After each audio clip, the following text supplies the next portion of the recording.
the price of winning is too high. Wait till you get the bill from regret.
Shopify helps you sell at every stage of your business, like that ready to launch stage.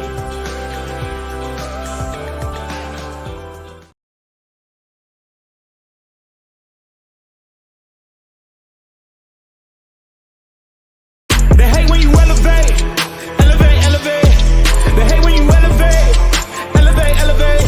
Yeah. They hate when you elevate, elevate, elevate. They hate when you elevate. Yeah. I had to elevate. I'm way up, way too fly. Yeah, I'm feeling myself. Ain't no chance I'm coming down. No, got a soul view to myself. Yeah. Why would I give it up? Why do they wanna come take my place? I work too hard for it, don't need a replacement. This my vocation. Now I got rollies all in rotation. Hop on a jet just to take a vacation. Remember the moments was trapped in the basement. Now the hard work is all taking me places. Squatting all bed like we trapped in the matrix. Bet on myself and go ball out in Vegas. Living a life like I'm rich and I'm famous. Don't see the grind that I know that it came with. I ain't make it this far for myself. I had to prove to everybody else. I had to set them straight. I had to boss. I had to renovate. I know they hate when you elevate. The second of losses, I'm handing them out. Yeah, I had to go delegate. It feel like I'm floating, I'm lost in the moment. I swear I could levitate. They never believed that I would really fly. I had to go demonstrate. I had to set them straight. They hate when you elevate, elevate, elevate. They hate when you elevate, elevate, elevate. Yeah, they hate when you elevate, elevate, elevate.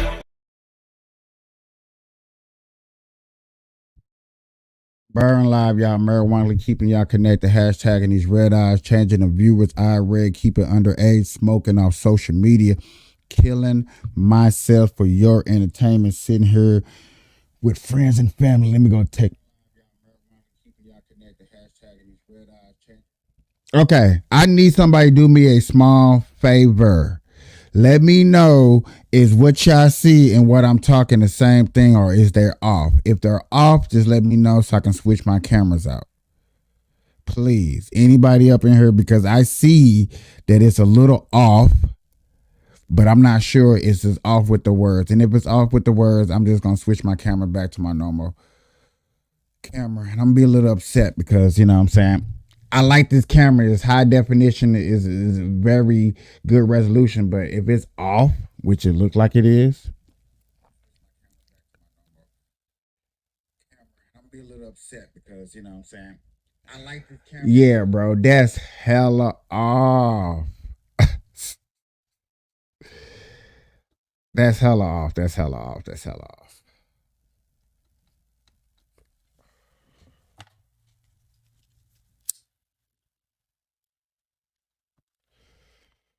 So I'm gonna play this commercial real quick. I'll play a couple commercials. I'll be right back, bros. Sorry about that.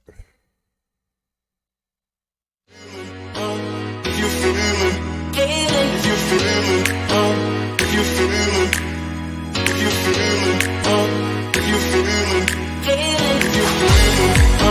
if you feeling, if you feeling, if you feeling, if you feeling.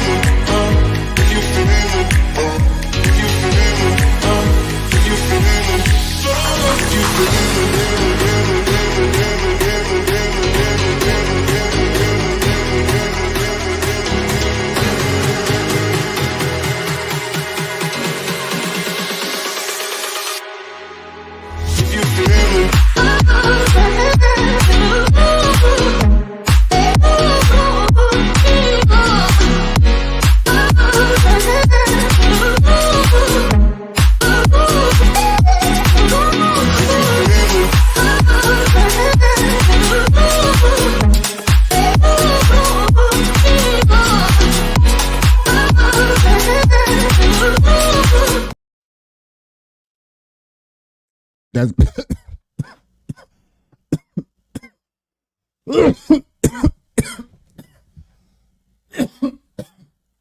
I know that's better. I know that's better. Welcome y'all to the Burn Live Show. Marijuana keeping y'all connected. Hashtag these red eyes, changing the viewers I red, keeping underage, smoking on social media, killing myself for your entertainment, sitting here with friends and family, starting a cannabisation. Welcome.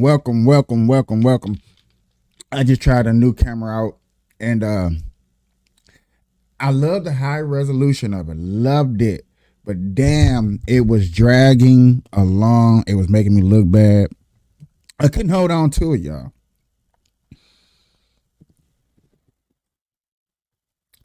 Howdy, welcome everybody. Welcome. Get your weed out. I'm gonna start doing that. So I can start telling people, let people know that this is a marijuana channel. Get your weed, get your dab, get your blunts, get your bongs. Get ready, sit down, intrigue. Yes, get ready for this show and sit down and have a good show. Now, look, that intro right there just knocked a lot of people out. So I just knocked out everybody that's not a pothead up in here. That's what's up. Now, let me give a quick shout out to my X squad is still here. Facebook is still popping. Shockingly, Facebook has been quiet a little lately. I appreciate Rumble, y'all. I am on Rumble. Shout out to my Rumble family. They've been holding it down with me for a little bit. Y'all know this is a marijuana channel. Marijuana political channel, y'all. Marijuana political channel. I am definitely, after I go live after this, am going through all my platforms and let people know this is a marijuana political platform. We talk about political things. We talk about marijuana things. I don't think people really understand and get the concept of that. Or people that do get the concept of that, all of a sudden don't like the concept of that. And I'm seeing it right now as I'm explaining to my audience what type of this is. I see a lot of people like, oh my God. Hey, y'all, check this out. I did talk to this dude today. I wish I could record some of this stuff. But I talked to this dude. He wanted me to get a haircut or a lining. I'm like, okay, I'll spend $20 on lining if you can do me one favor. He's like, sure, I'll do that one favor. Are you going to vote, yes or no? He said, I don't talk about that.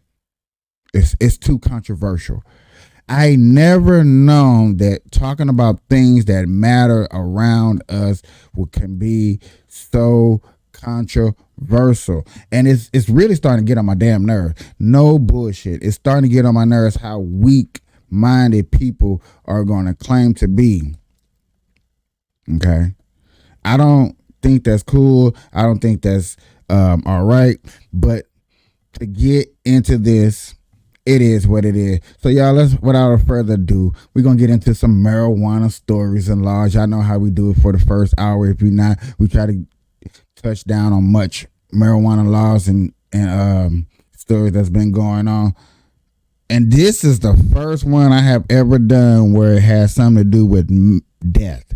6 dead, 6 murdered, arrested. Oh man, yeah, we definitely gotta get into this, y'all. This can't be happening. Stories like this is why the rest of those 23 states are not medical or anything. Stories like this. We want to take you out next to Southern California, where we're getting an update from officials in a mysterious investigation after 6 bodies were found in a remote desert in San Bernardino County. Let's listen in here as they release new information next.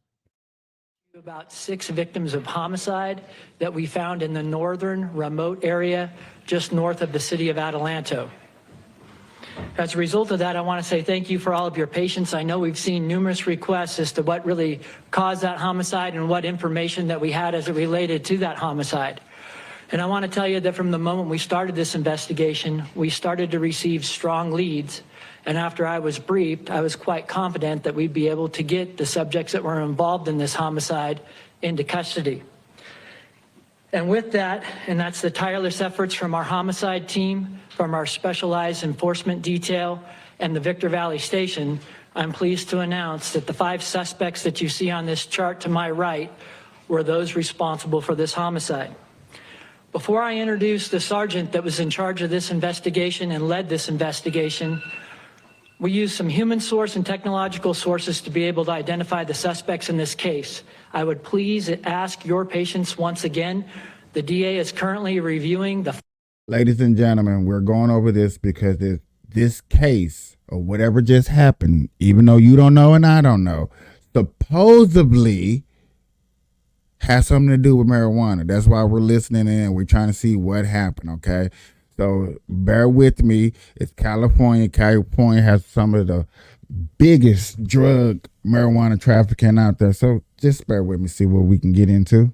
Filing for this case, and there may be some questions that we're unable to answer, and we'll let you know what those are.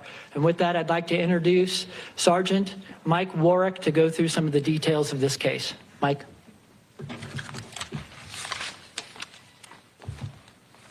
All right. Good afternoon. My name is Sergeant Michael Warwick. That's MICHAELWARRICK.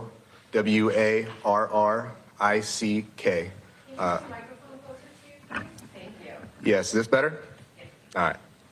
I'm a sergeant with the Specialized Investigation Division, Homicide Detail. Our Specialized Investigation Division has been working on this around the clock to bring these people to justice and justice for our victims. They were murdered in the remote area north of Adelanto in San Bernardino County. I appreciate the public and the media's patience with us, which allowed our team to focus our efforts in finding those responsible. I want to remind everyone this is still an active investigation, and we will not be able to disclose all the facts of this case. What I can confirm is on Tuesday, January 23rd, 2024, at approximately 2016 hours, dispatchers received a 911 call from a subject who spoke Spanish. The caller told dispatchers he was shot, but he did not know the location he was at. and it appeared the call ended.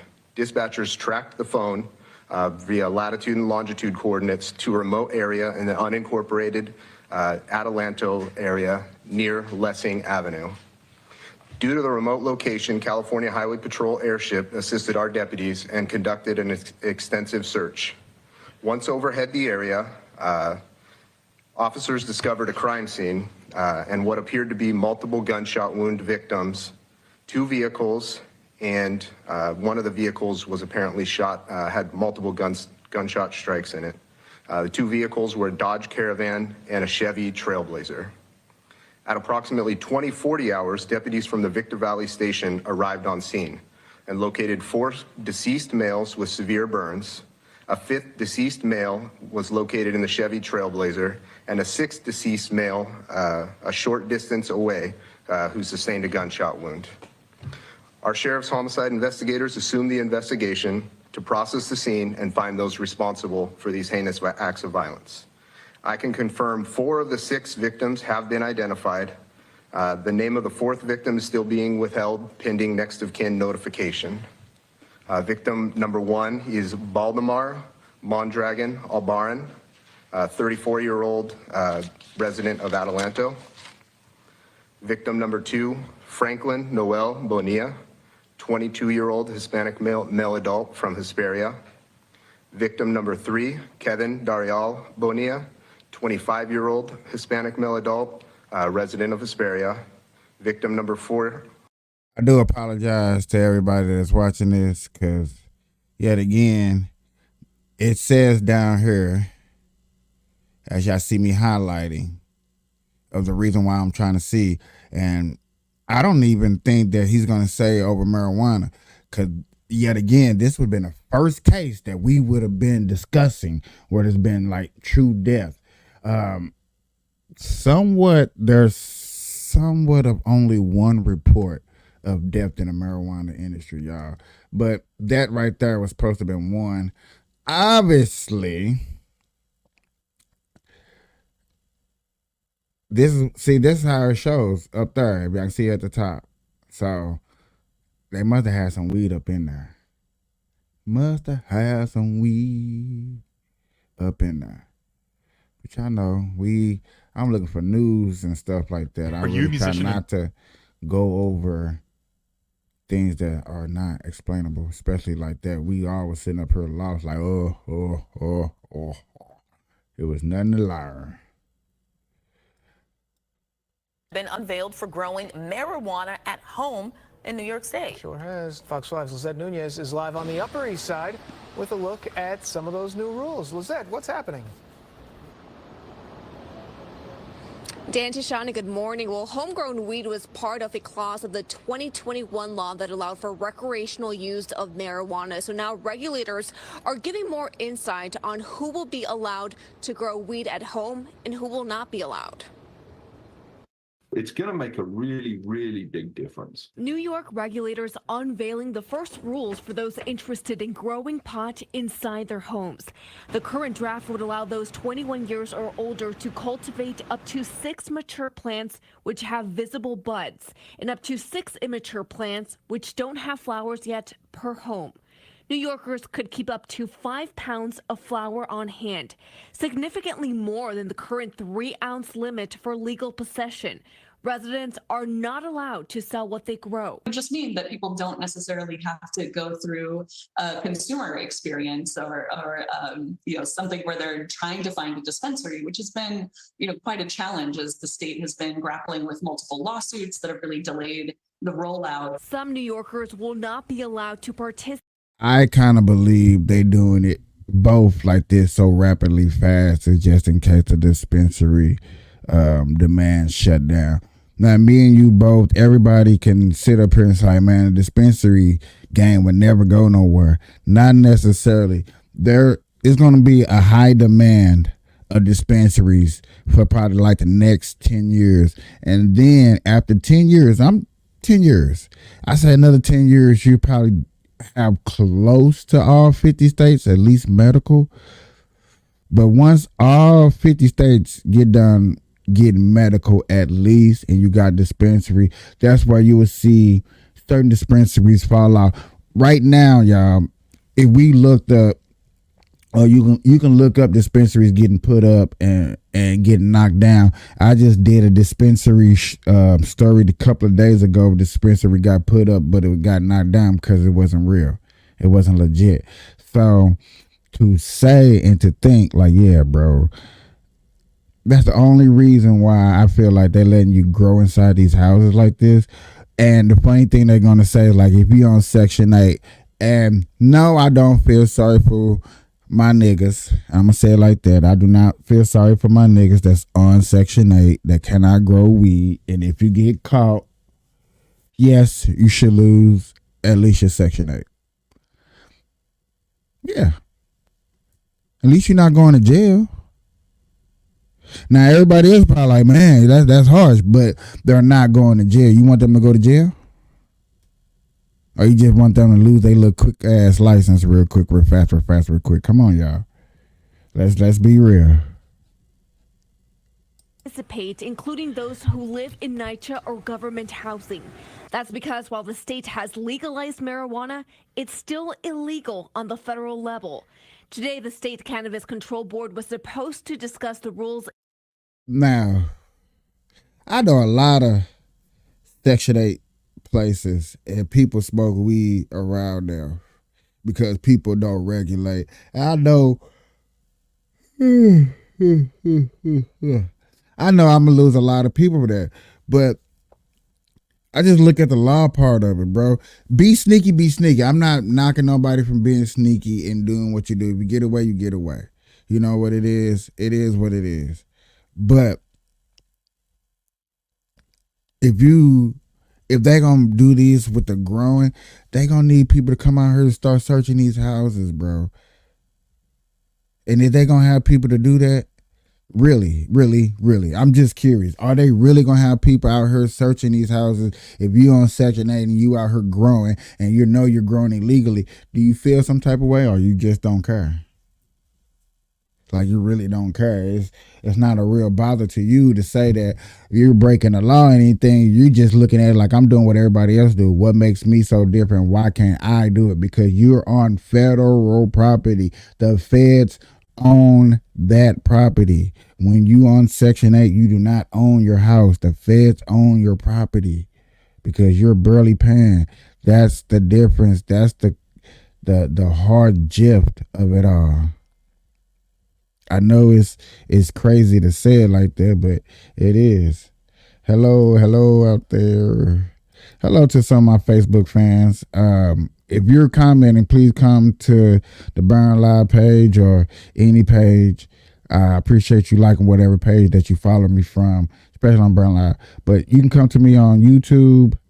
I'm on Facebook. I'm on X, and I'm on Rumble at the moment. If you want to come find me and interact to where I can actually see your comments. I'm sorry if I share my content to some of these places and you're commenting from over there, I can't see them. You actually have to come to the page. The Burn Live #RedEye. On Facebook is Burn Live LLC. And you'll see that I'm live or something like that. You got to come over and join. I highly appreciate it. But back to the Section 8 and the growing. That is the issue. That's the problem. That's not even a problem, but that's just where it stands. You know, like it or not, that's just where it stands. And a lot of people are sitting up here and steady want to complain like you want the federal government in your business. You really think? You really think you want the feds in your business? Now, y'all in Section 8, y'all probably thinking, okay, I should be able to grow. I'm inside the house. I'm not doing, but you know, you on government time. You on government property. You know what I'm saying? These Section 8 houses are luckily are not ran with a guard dog and a watchdog there. And I don't mean the actual dog. I just mean like people on this own property watching, making sure that things work right. And see, it takes a real one, a real real one from the streets, from the gutter, who knows the municipality of how these Section 8 places are going to really run our skate. Now, I'm not trying to pick on them. I know it seems like I'm picking on them for a minute, but that is the main thing I want certain people to understand that watch my show, and I know these people watch my show. So that's the only reason I'm stressing out. I'm not trying to be angry at you. If you get away with it, you get away with it. I'm not going to tell on nobody, but do understand, do make sure you recognize that you are breaking the law. That's it. And then I always sing like New York, New Jersey. I always can find some fucking news about them. Sorry for cussing. I always find some news about them. Always. Look at this. Another marijuana news about them. If you have ever wondered how to take vocals out of a song. Nope, I don't. Ooh, maybe I do need to listen to that, because I sure be wanting some instrumentals for certain places. About to become what could be the New York City, New Jersey, and Connecticut are about to become what could be the mecca of legal marijuana in the United States. Recreational marijuana now legal in New York. I signed 3 bills that will fulfill the promise of the constitutional amendment by legalizing adult use cannabis and decriminalizing marijuana possession in small amounts. The rollout has been far from perfect. The store or dispensary, one of many across New York City, has been operating since August without a state license, at least not yet. Each state dealt with its fair share of illegal activity while the government's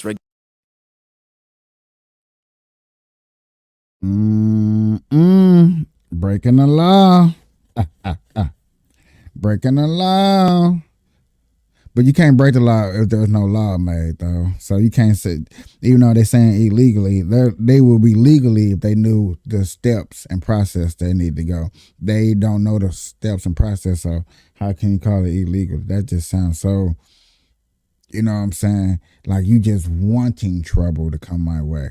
I don't want trouble to come my way. Y'all need to make the laws and make it legalized so we can keep it pushing. Regulations of cannabis were written into law. Recreational dispensaries in the Garden State began selling the plant in April of 2022. Then New York and Connecticut followed suit at the beginning of 2023 after passing laws in 2020 and 2021. New York's partially illegal cannabis market, or gray market, has exploded since the state legalized adult use recreational cannabis. What we have seen recently is the proliferation of storefronts across New York City selling unlicensed, unregulated, untaxed cannabis products. Before the state moved to legalize, of those arrested, not convicted on cannabis-related charges in 2020, 93% were Black or Hispanic, according to NYPD data. The war on drugs' lengthy history of disproportionate arrests and convictions is well documented. During the process of legalization and actual dispensaries opening in New York, politicians in the tri-state metro of New York, New Jersey, and Connecticut made it a point to undo wrongs done during the war on drugs by giving dispensary storefront licenses to those most impacted through social equity funds, councils, and applications, very similar to how it's done in different states. I really appreciate the fact that they're not allowing large corporations to open first, and they're really giving the little guy a chance. My mom said that she was shopping at the Save-A-Lot across the street, and she told him her son's opening a dispensary across the street, and employees seemed pretty excited. I've been going across, meeting some of the neighbors, like neighboring business, and introducing myself, and everybody, seems pretty welcoming. This is a great way that we could turn a lot of young entrepreneurs into a positive economic advantage, and utilizing their experience in being defeated in the drug war to be victors and being able to get real economic advantage. That's the main thing I like to hear when I hear these stories and I see these news coverage, is a possibility and a fight to fight the drug war. That is the main opposition to me, is to fight the war on, drugs, because that's the main thing that takes over. That's the main thing that finds their way to get into an organization and abuse. Now, weed is a beautiful thing. I would never knock weed, but what I am gonna knock is those who will come into this industry, those who've been in this industry and are doing a harmful thing. The reasons, and I'm really looking into other stories like the trafficking. Why is that $8 billion thing can't be stopped or slowed down here in America. That's for one. We really need to start looking in. And with this industry growing, because I think I just seen a report that this is a $80 billion industry now. $80 billion industry with, you know what I'm saying, loopholes just like anything else, but the fact that we needed control to where we're not never ever looked as other drugs out there, and to where it can spread to other companies like the truck drivers, the police officers, the firefighters, and stuff like that, because these guys and these jobs like that, you're missing out on a lot of extra money because these guys can't smoke. But yet again, they can drink and go out here and have alcohol collisions and stuff like that and be some of the worst drivers out here. But yet again, in the marijuana point, you don't see that. That hasn't happened. And you want that to at least try to be fulfilled, saying that it is happening. They're not saying that, okay, look, we are smoking weed. Only people that are getting fired that's smoking weed are random drug tests or somebody snitching. I have yet to really hear, and I've been looking, and the reason I'm keep bringing this up because of the truck report is the biggest one, because that had the biggest reports. And yet again, that report did not have accidents as drivers. So yet again, when you're looking at somebody who's looking at the little people, you and me, to grow an industry, that's the way to go. That's what we are looking for. New Jersey has good steps. I want to say Virginia has some good steps. As the state focused on its social equity applicants, the slow rollout has allowed this underground industry to flourish. The New York, New Jersey, and Connecticut tri-state area is uniquely one of the largest metropolitan regions in the world by landmass and by population, with more than 20.1 million residents. Data from research firm New Frontier suggests if there is continued pace in new state legislation, the United States cannabis industry could reach $71 billion in sales by 2030. Even at the state level, the 2030 projections see New York totaling 10% of the country's legal, medical, and adult use sales. So it's a high-stakes affair.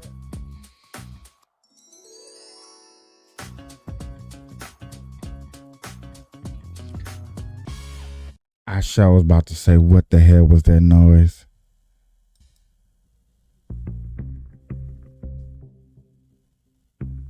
So basically, this is where I get to talk and stuff. But I'll say I thought I could get to talk. Legalized the sale of recreational marijuana. Thought I can get to talk. 2020 and 2021.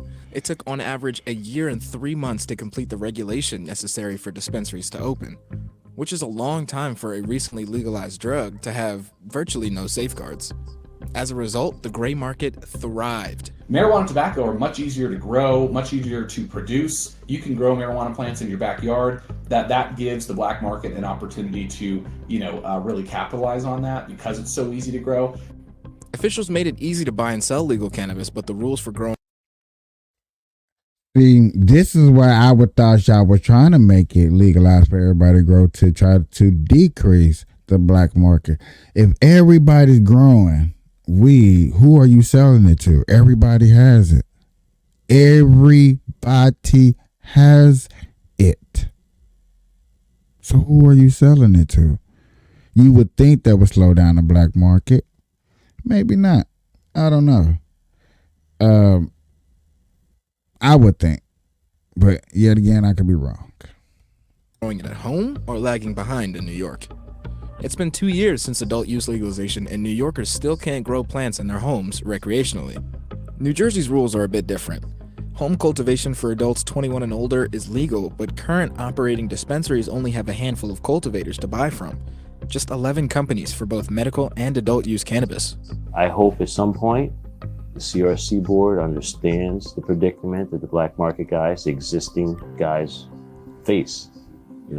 There's a lot of people who want to get into this business. They're trying their hardest. They're complying with rules. They're trying to get in. I get it. I understand them. But from the existing guys, black market guys who've already been doing this for decades, I feel like I just said all of that. I feel like I just said all that. it's not really about those who gonna get into the game and abuse it, because those who finna get into the game and abuse it now, you know what I'm saying, you are gonna pay it. It's those who been in the game for a long time already.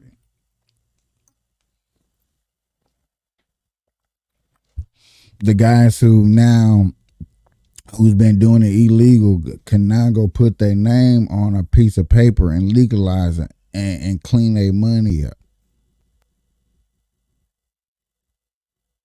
Them people, those people who are going to be pushing other drugs are going to push it into the weed to clean their money up.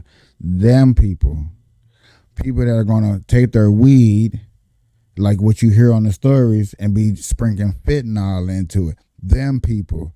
And at the fentanyl, there's no telling who or what they're going to try to find. Now that y'all get it, and when they trying to find these new drugs or these new ways to potent out the highs, you know what I'm saying, them people are going to put a bad rap on it. Them people are going to make a bad name.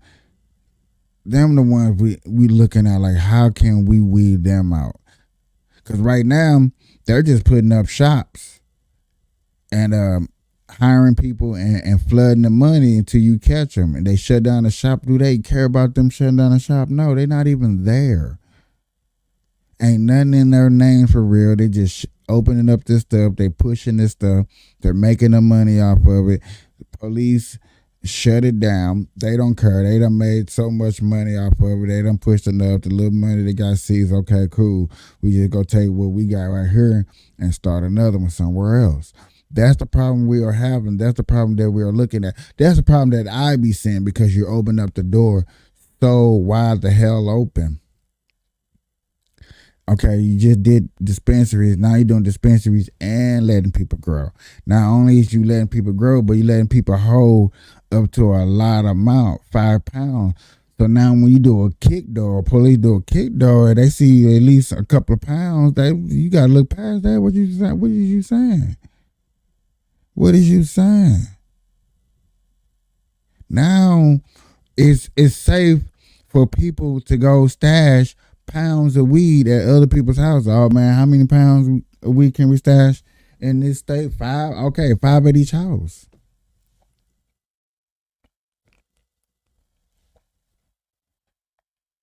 I know. I done had some stuff. I done had some weight before. I know how it's like. I didn't have it back in the day when it was super, super scary. But you know what I'm saying? I done had it. I still got it. You know? But I'm glad somebody else said what I be saying. It's like,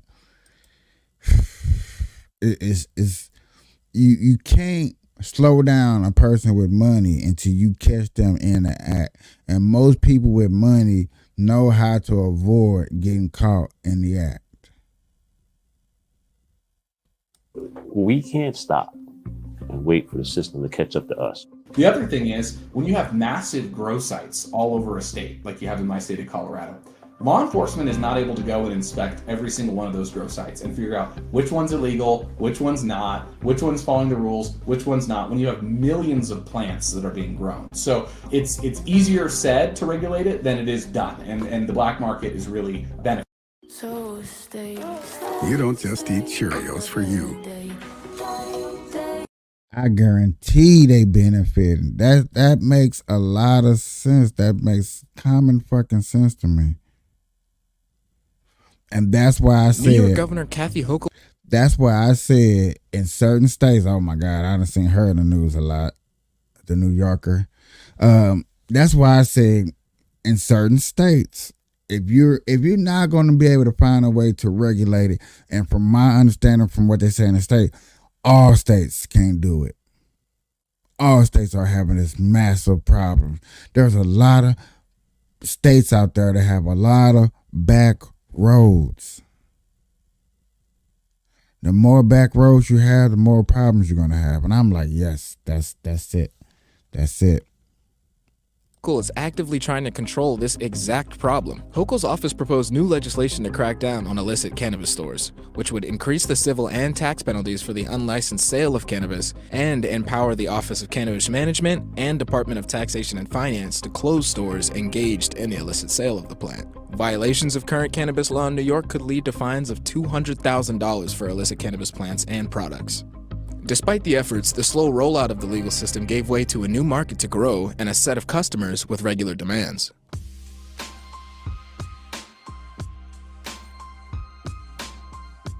I think that New York is doing all it can to help people get an equitable share in this business. I really appreciate the fact that they're not allowing large corporations to open first, and they're really giving the little guy a chance. The tri-state area's prioritization of undoing the war on drugs is why several convicts of petty marijuana crimes are being pushed to the front of the dispensary license line. Like Tahir Johnson, the owner of Simply Pure Trenton, a legal cannabis dispensary in New Jersey's capital city. Business here, and to be something that people celebrate is like, it's the craziest, mind-blowing thing in the world. It's like so surreal. I get like, actually thinking about it, every time I even think about the reality of what I'm actually doing, it gets kind of overwhelming, like emotion, right? I had to try to control myself to not even like come to tears. New Jersey's Cannabis Regulatory Commission lists this program as priority applications, which go to diversely owned businesses, social equity businesses, and impact zone businesses. Trenton, like other urban cities across the state, was front and center for arrests of young persons that had either were selling marijuana or even using marijuana. It's more likely, if you're a minority, that you would be caught or targeted by the police. Come on, West Coast.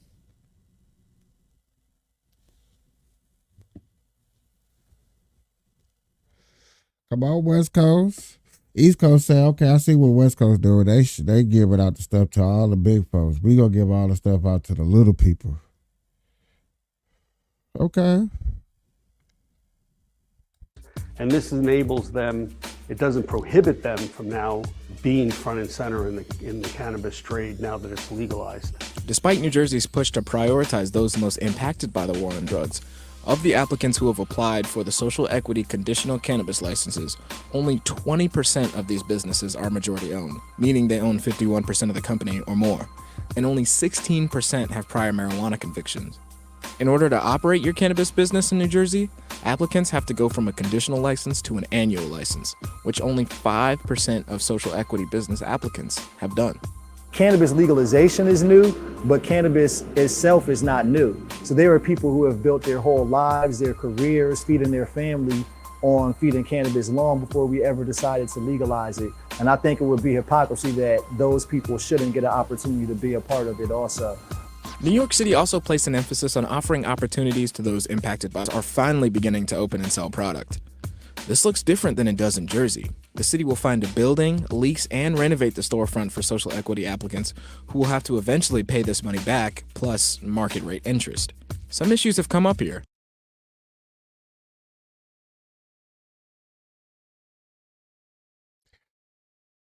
That's smart. Understandable, the interest rate might be high. The interest rate might be high. But basically, they're going to buy the building and the flowers and everything and lease it to you. So here you go. You run it. You the CEO. Bam, bam, bam. You make so much. And then we take a percentage out, you know what I'm saying? You got to pay back however much we put into this, plus, like they say, interest. So say a company puts 50 grand into a building, and a company like that, they're going to want $100,000, maybe $200,000 back. You know what I'm saying? I'm just saying, just roughly. You know what I'm saying? So, and it might be like that. It might be like that. I put 50 instead of 100,000. I want 200,000 back interest. You're gonna make that, and that'll be dope. It may cause problem, like he's probably gonna get into, but come on, bro. All you got to do is put yourself into real, true marketing and figure out how to market yourself and market the company and push product as it is. You have to have some real, true, honest bud smokers back there, And I mean, I know some. I would take that risk. Excuse me. Because maybe not in New Jersey if they spread it that out amongst other states. And see, this is why I'm glad I got into this and started watching this, because there are things that are happening in certain states, and I see that's why certain people wouldn't leave. Man, I'm up in New York. Man, I'm not trying to leave, man. I'm trying to put my little business on.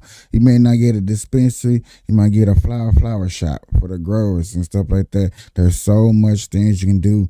Just like all these people out here that I done ran into, you know what I'm saying, got sponsorships and codes that they use for their from growing tents and stuff like that, and lights and all this beautiful things. And now that I am starting to make a lane for myself and starting to get in some wave. I got some, you know, like my Twitter is pumping, Rumble is starting to move, YouTube is starting to move, Facebook has been doing this thing depending on how people are feeling or what my titles be and stuff like that. You know what I'm saying? It's been beautiful. I'm ready to get into growing myself and get into becoming that farmer, because it's the way to go. And it's some good sponsors to help y'all out. Now, I say I already got one sponsor for adult toys. If anybody into adult toys and like stuff like that. Yes, I do have a sponsor, website and everything. And everything. I even have a QR code that's popped up right there. You see that QR code? You can go hit that up. SimpleFreshFlowers.com. Yeah, go hit that up, man. Go check that out. Go see that QR code. Yeah. I'm on some new stuff, y'all. I'm on some new stuff. Yeah. Now, I did put a quick commercial together to show this off. It's not the best put together commercial. It is just to let you know some of the things that we do have. I am actually working on a quick little thing to put, but just to give y'all an idea of the stuff that's on there, this is for you.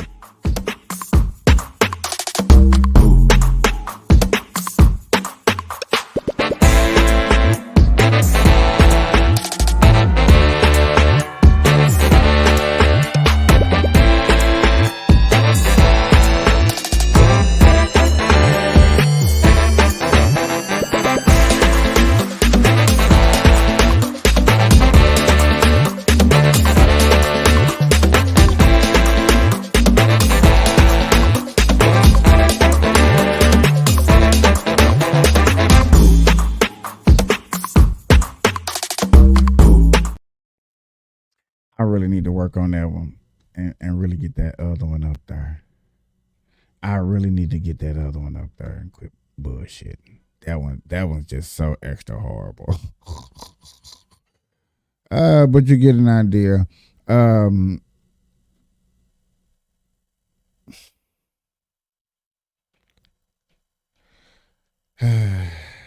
Yeah, I think I'm gonna work on that real quick while we live with you guys and we hear some more on this story. That's because I don't like that, and that needs to be fixed so bad. It really do.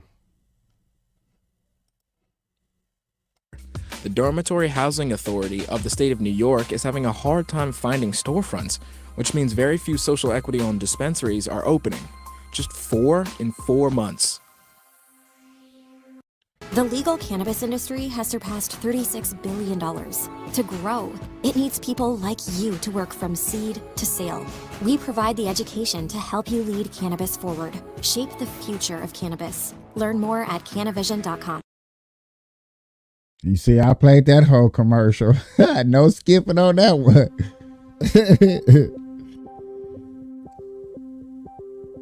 Not all are convinced recreational marijuana is even something that should be legalized. There are 29 states that have yet to recreationally legalize the plant, and one who has even voted to undo the legalization of recreational marijuana use in South Dakota. Even in states where it is legal, it may not be easy to do business. There are people who are getting into it. I do understand that. But there are so many hurdles. Like, for instance, the big corporations that are here, they already have all their grow facilities, they have grow everything. And then they tell us, the little guys, that we're only allowed to buy our marijuana for sale through the system. But the system's not up and ready. So, okay. So just say they gave me a license tomorrow. Where do I buy my weed from? I wanted science and research to lead this discussion for us to kind of slow this train down, because there's an industry that wants to rush and legalize it. And I think we win if we slow the train down and really understand what's going on with this first and what this drug does before legalizing it.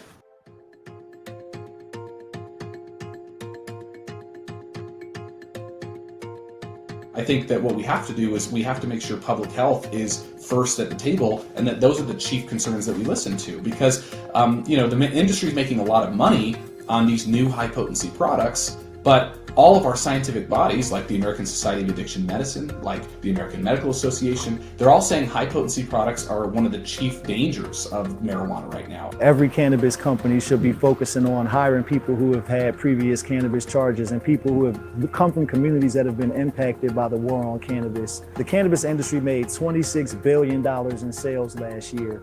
And I think that with that, we have a responsibility to try to make sure that not only is there some ownership, but also there are employees and opportunities for people to be in this industry. Currently, New York State only allows outdoor flower, and a lot of customers are looking for indoor quality flower.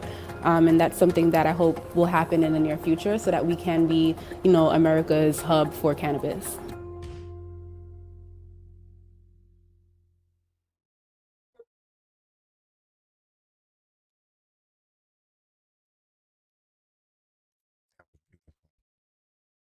Beautiful. America's place for the cannabis. Hey, yo, I be liking these stories that be coming out here, dog. I'm gonna keep doing these stories and keep finding these marijuana stories because I think that keeps y'all around. I do political stories too. Y'all know I'm gonna get into my political stories, but I definitely gotta stay into these marijuana stories, keep you updated in your state. Hopefully your state makes the news. And we can get into, we can always talk about things that are better to help us grow, smoke, and get high and do what we need to do. Oops.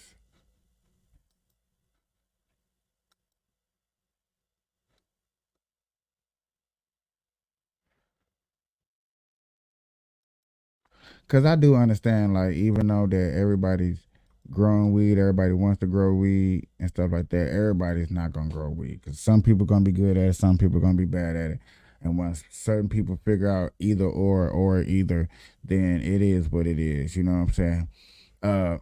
Capitalism will kick in no matter how you look at it. I do appreciate they do give the little people the time of the day first. I do. That's what's up.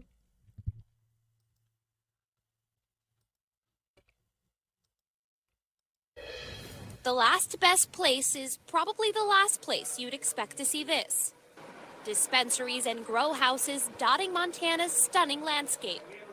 This is in Ruby Red, Montana, where last year 57% of voters moved to legalize recreational marijuana.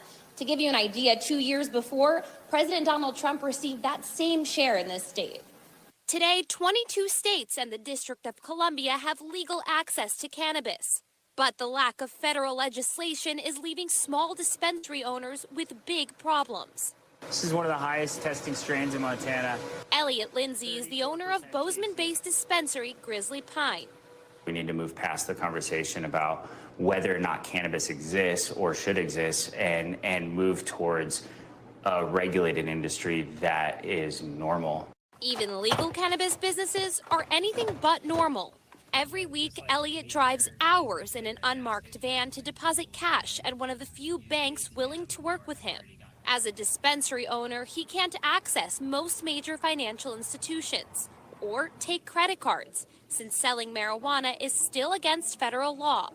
They try to bring that story up everywhere. Like, that is so common to see and know. And I don't mean to be like an asshole about it, but it is. It is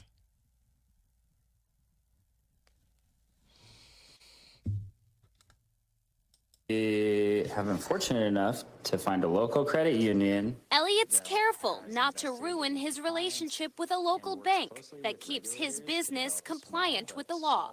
Is there anything else that you as a cannabis business owner have to deal with that other businesses don't? Oh man, yeah. There's a lot that we have to deal. Yeah, there's a laundry list. You said you had a peach card, correct? Operating a legal dispensary is expensive even after purchasing a license. I don't know that there's a whole lot of consumer-based businesses where you would be required to wear a badge like this one.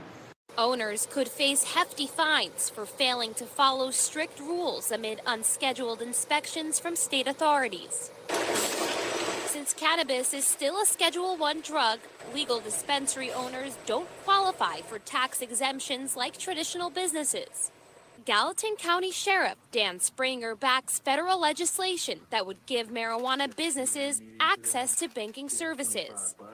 I will say it's confusing when you have a federal statute, that treats it as a crime or doesn't clear it.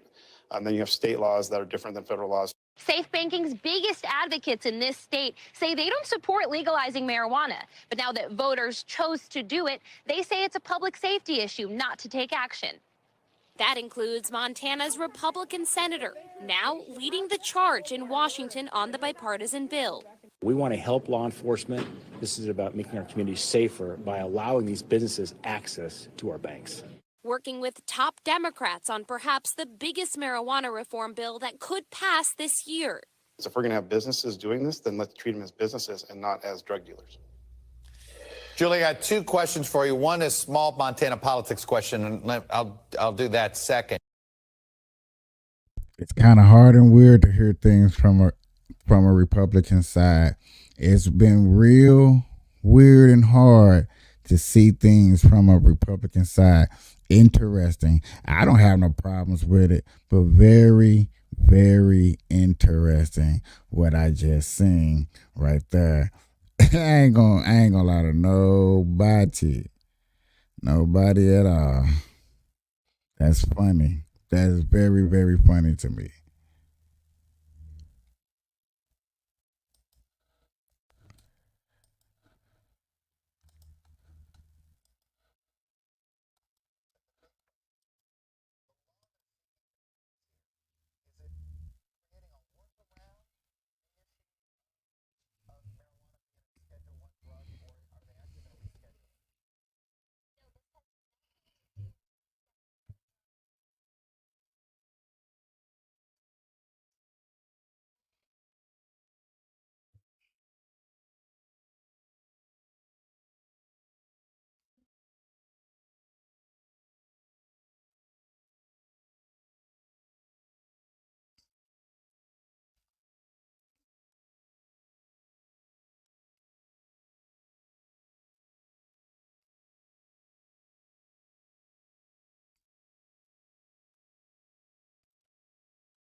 This week, totally unrelated, but the Senate failed to pass a research My bill bad. that was sponsored by Senator Tester that would essentially My bad, direct the everybody. VAs. Let's rewind this. Y'all like, why is he And it sitting makes there that just process staring? more streamlined. And in politics, sometimes who gets credit for a bill matters more sometimes than whether the bill gets passed. I have understood there's a little bit of a rivalry between Daines and Tester about who would get credit for this, and it actually could blow the deal up. What's going on? That's super interesting because actually this week, totally unrelated, but the Senate failed to pass a research bill that was sponsored by Senator Tester that would essentially direct the VAs to provide, to do research on medicinal cannabis and whether that would affect veterans positively in terms of PTSD and other issues. That bill failed. Senator Daines voted against it, and that was viewed as a major setback from the marijuana advocates and that industry on what can actually pass in the future. So super interesting question there, Chuck. Yeah, no, there's definitely, I think, a little 2024 campaign politics going on there. Julie Sirkin with some terrific reporting there. Julie, thank you. Thanks. You really don't hear too much about Republicans when getting into the marijuana fight and legalization. There are Republican states that are legal: Missouri, Nevada. I want to say New Mexico, but you know what I'm saying. Don't quote me. Don't quote me.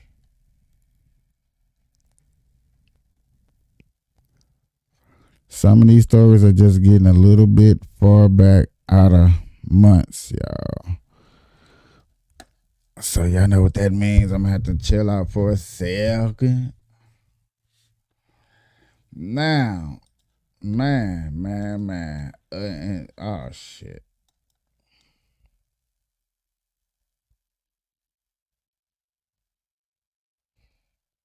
This guy, black conservative, does his homework. Every planet except he does his homework. And when I say he does his homework, boy, he does his homework. Now, yet again, y'all, I'm wearing this hat right here because this is my hometown, St. Louis, Missouri. And this person up on the screen, she's over here, is in St. Louis, Missouri. And I have covered Chicago's Mayor Dalton of Illinois. Let me leave Chicago up out of it, because there's a lady in Chicago that's doing some good. But what's up with these young black ladies in office doing what they do so they can think they doing what they doing? Just saying, you can go back, you can look. I have covered Mayor of Dalton, Illinois. This is St. Louis. And the news that my man covered on this one had my mouth drop. I was like, I gotta spread this information because I'm from St. Louis, Missouri. You know what I'm saying? And when you have corruption like this, I'm definitely gonna try to show it on my show to bring it to light. You know what I'm saying? And I understand that he can do it better than me, so that's why I want to play this for y'all to show y'all. But this is gonna blow. It blew my mind. Security, because I know I have had attempts on my life and I have too much work to do. There are too many people that need help right now for me to allow that. So if I end up spending $200,000, if I spend $10 more on it, you know what? I get to be here to do the work. So suck it up, and defunding the police has to happen. We need to defund the police and put that money into social safety. 2 years later. This breaking news now. Sources have confirmed to Fox News that far-left Democrat squad member Cori Bush of Missouri is now under federal investigation for misusing federal security money. Bush has spent more than $750,000 on private security since she was elected in 2020. $750,000?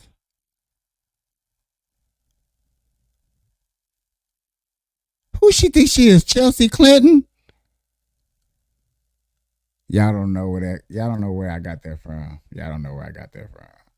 Who the hell? What the hell? Who she? What?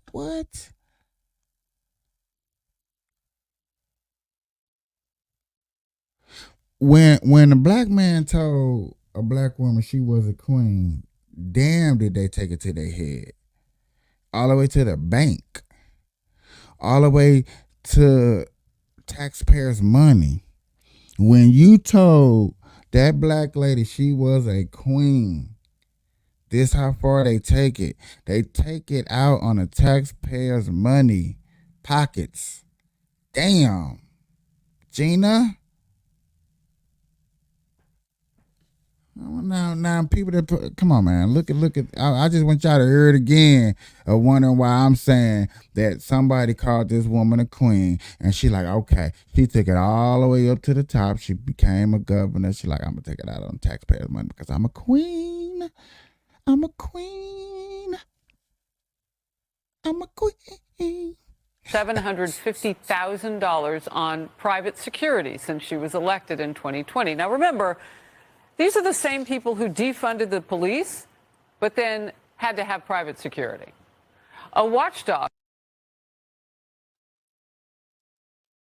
People, ladies and gentlemen, if you are watching, this lady right here told the police, don't watch the black people in the neighborhood. Don't watch the white people. Don't watch the Mexicans. Just watch me.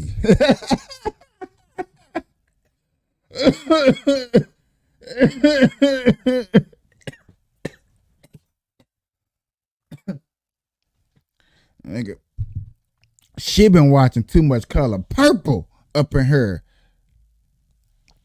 Okay? I mean, not Color Purple, Coming to America. She's your queen to be. I just felt like y'all was saying it with me, like y'all knew exactly what I was going to say, so that's why I didn't say it. But come on, man. Come on, man. $750,000, man, she taking, and she doing what? And she told the police, do not watch y'all, watch me. She is MTV, BET TV, baby. She like she said, not only don't y'all watch it, but I'm gonna take it out of that taxpayers' money. I'm gonna make sure you get fed.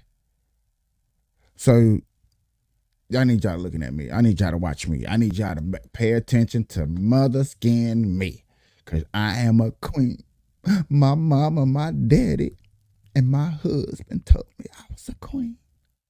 Has also demanded that the Federal Election Committee investigate $62,000 of that money that Bush paid to her now husband. He was her boyfriend back then. She hired him to be a security guard from her campaign account.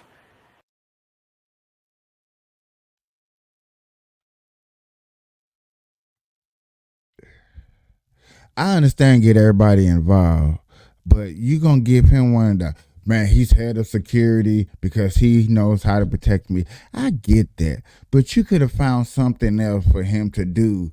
You know what I'm saying? Put him on camera, have him out here talking to people. You see how the queen did her king?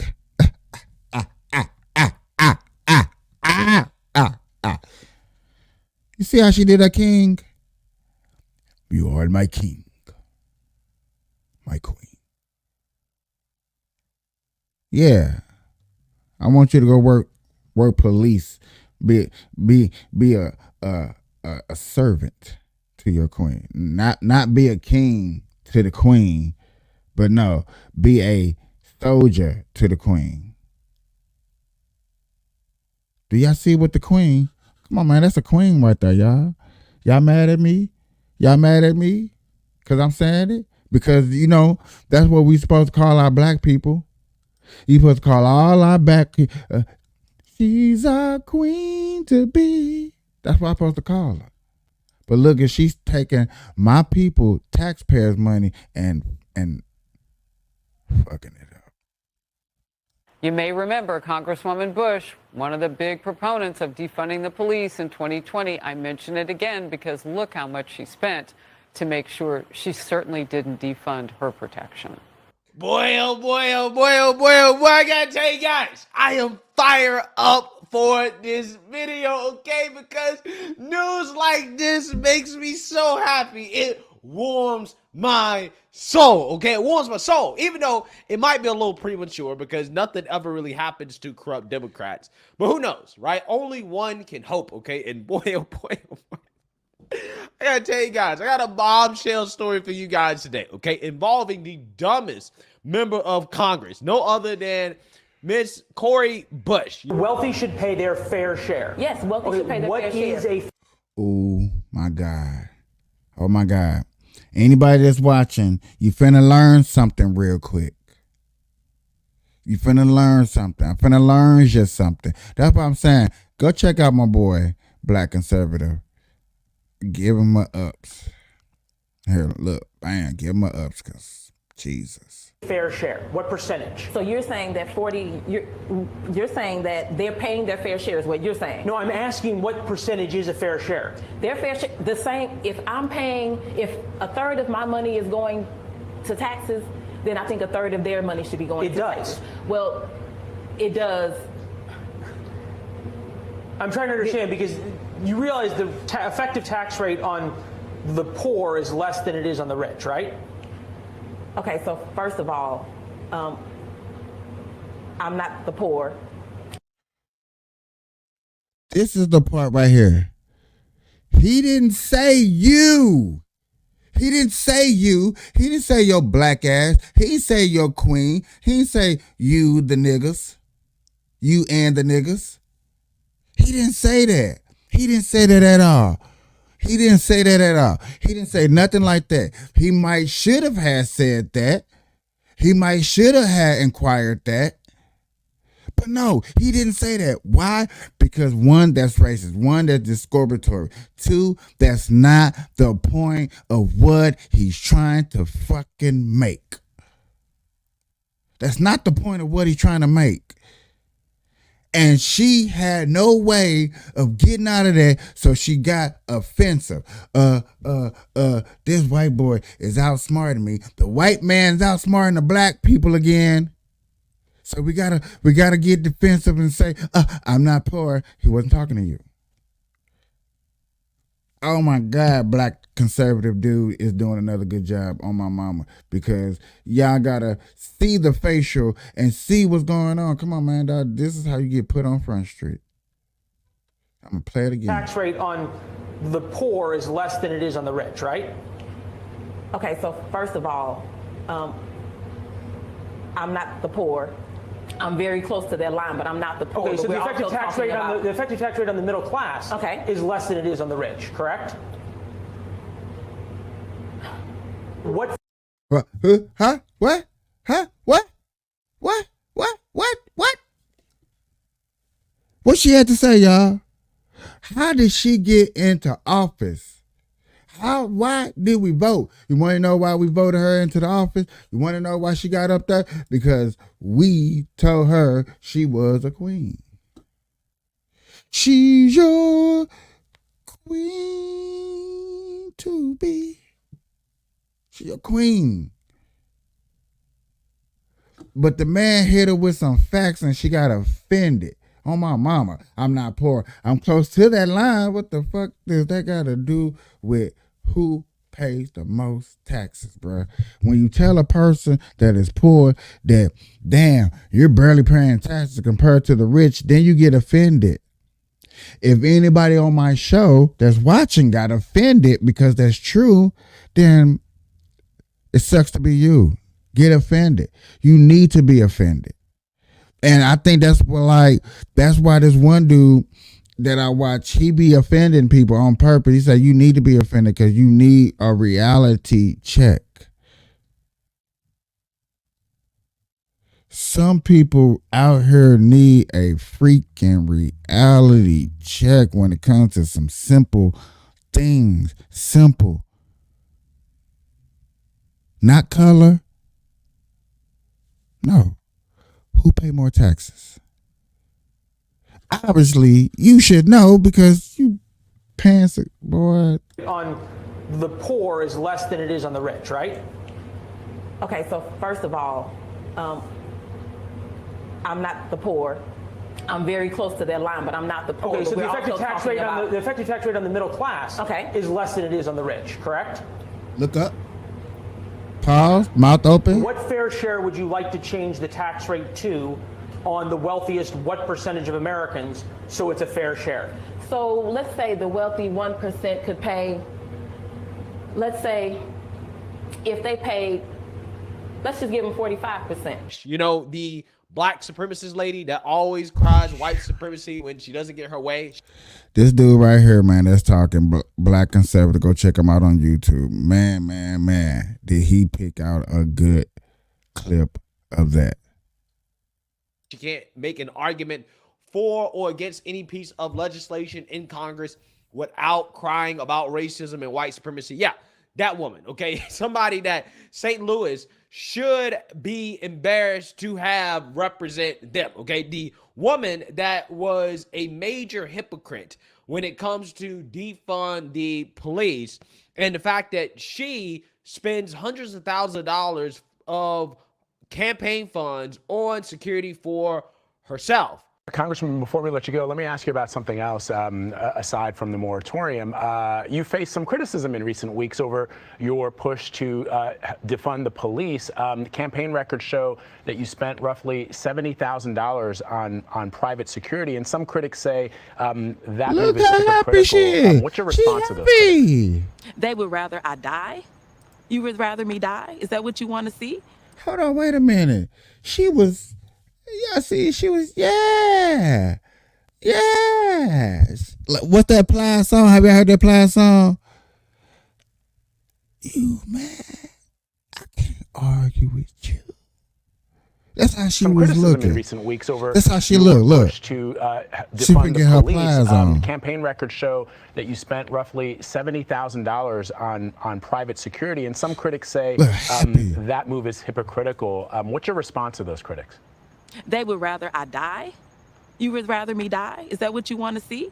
You want to see me die? You know, because that could be the alternative. So either I spent $70,000 on private security over the last few months, and I'm here standing now and able to speak, able to help save 11 million people from being evicted, or I could possibly have a death attempt on my life. And we're also talking about the same exact people who say horrible things about me, who lie to get to build up their base. And then because they lie about me, I receive death threats. Now, they don't address the fact that I receive death threats after they go on air and say horrible things about me. But then they want to say, oh, but she needs private security. Now, she said they how many times? Who in the hell is they?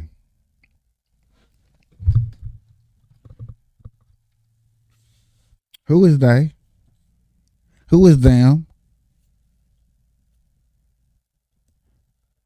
Them they?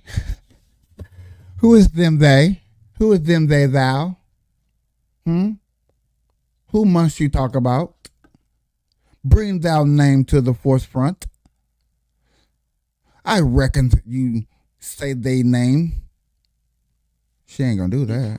I have private security because my body is worth being on this planet right now. I have private security because the white supremacist, racist narrative that they drive into this country, the fact that they don't care that this black woman that has put her life on the line, they can't match my energy, first of all. Who in the hell is she talking about? I had to take her to church. I had to take her to church. Because you said the white supremacists. Who are the white supremacists? Now, I guarantee you, there's some black people out there and be like, you know what she talking about? Who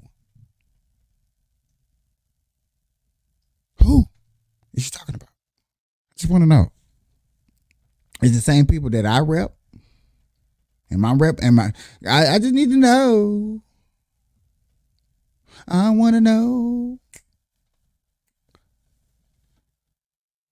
Now, if she get back into the church, I might start humming again, dog, because she was taking them to church, but I don't know who she talking about.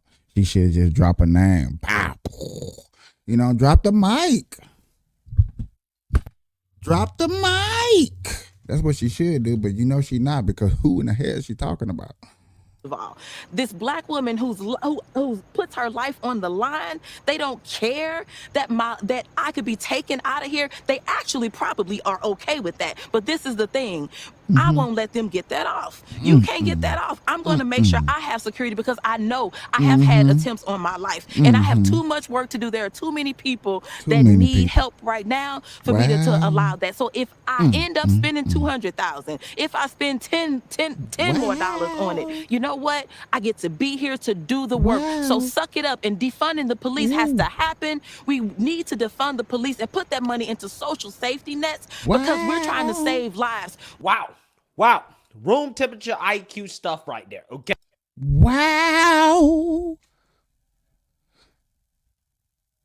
Something wrong with that lady.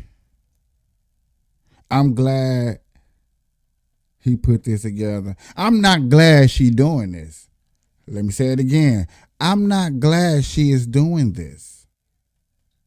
I want happiness for people that's out here in these high positions.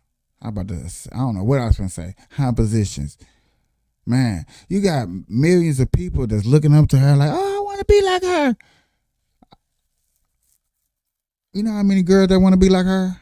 How many girls that want to be like her? How many girls want to be like her? And then I'm going to turn around like, don't you be like her. Stealing money from the taxpayers' pockets. Talking about whites of Sesame Streets. Don't you do it.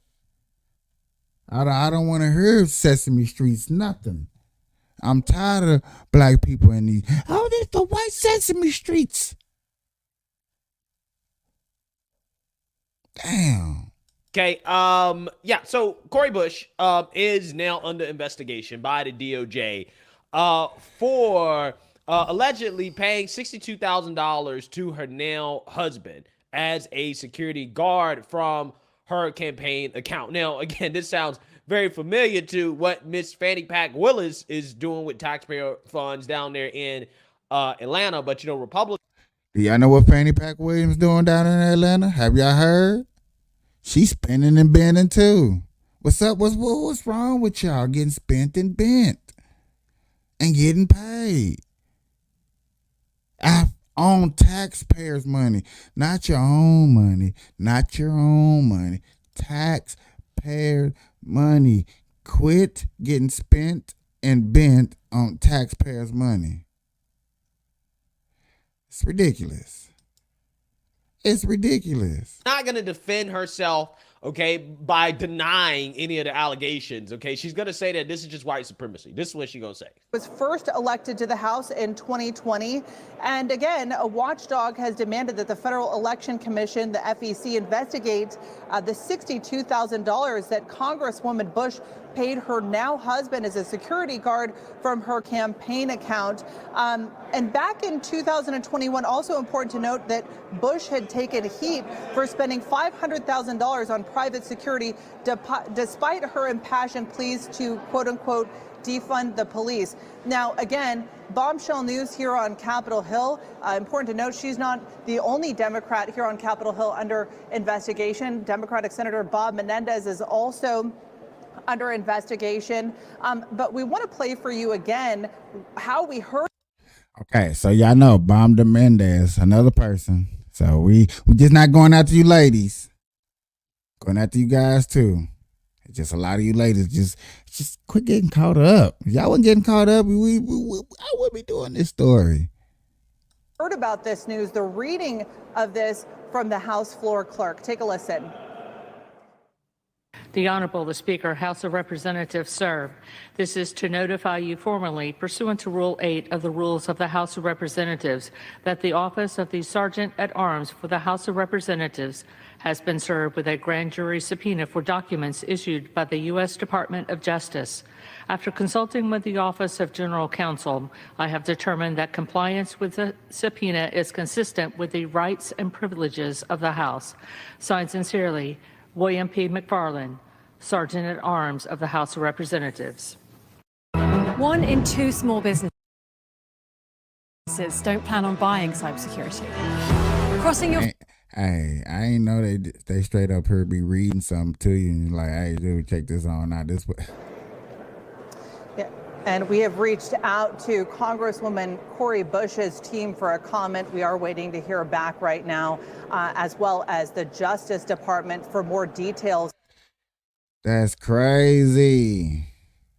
What's Fanny doing, Tonight, y'all? we know the names of 9 senators assigned to the Special Investigations Committee looking into Fulton County District Attorney Fani Willis. The group will investigate payments made to the district attorney's Allege. Y'all see this?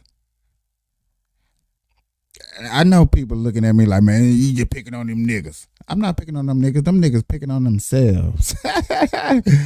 Hey, I'm just able to do a story about it because I'm not going through it either. alleged romantic partner hired to prosecute former President Donald Trump. Atlanta News First political reporter Doug Reardon, live in downtown Atlanta. And Doug, you've been asking questions at the state capitol. Who is on this committee? Right. Well, people might be happy to know it is a bipartisan committee. It is made up of 6 Republican state senators and 3 Democratic state senators. And maybe even more good news for people who have doubts about this committee, it is mostly made up of senators who themselves are attorneys. We now know the names of the 9 Georgia state senators tapped to investigate shocking allegations swirling around Fulton County District Attorney Fani Willis. I think the state of Georgia is owed the explanation, and we owe it to the people to look into what's happened. State Senator Bo Hatchett said he was honored to be named by the lieutenant governor to serve on the body that will pick apart an alleged relationship between Willis and her top prosecutor, Nathan Wade, also said in court documents to be Willis's romantic partner. Over the course of his time on the case, Willis's office paid Wade hundreds of thousands of dollars, while the two apparently took vacations and cruises together. It's something that we are going to take seriously. We're going to make sure that public funds were used appropriately, and we're going to look into this as much as we need to. To look into it, the committee will have subpoena power, the ability to demand documents and testimony from important figures in the case. It's important for members of my party to be engaged in this process to make sure that it's fair. State Senator Jason Estevez, one of 3 Democrats and the only Fulton County taxpayer on the commission, thinks there are bigger problems the Senate could be tackling. Well, look, at the end of the day, I think the questions that we should be answering are the ones related to the former President of the United States starting insurrection and trying to flip the votes here in Georgia. I think that is the ultimate question. What is happening between the DA in her personal life is not something that we should be investigating. And there is no timeline on when this investigation and the committee will actually start or end their work. But ultimately, they will come up with a report. They won't be taking any disciplinary action per se, but they will come up with a report that details any ethical or financial findings that come out of this investigation. We're at the state capitol. Doug Reardon, Atlanta News First. Listen, there's a good chance somebody's trying to hack your website right now. You gotta make sure you're covered. I'm talking about enterprise-grade security built into your site and fully managed for you.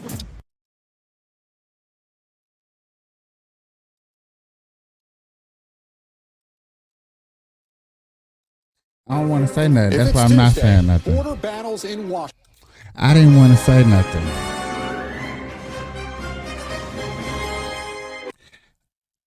They trying to be all special with their damn intro. Welcome to Meet the Press Now. I'm Gabe Gutierrez in Washington, where Congress is locked in a border battle mired in politics, as one chamber pursues a bipartisan border deal and the other seeks the impeachment of the country's top immigration official. All the while, President Biden is asking Congress to give him more power to address the issue. All I can do, just give me the power. I've asked for the very day I got in office. Give me the border patrol. Give me the people. Give me the people, the judges. Give me the people who can stop this and make it work rationally.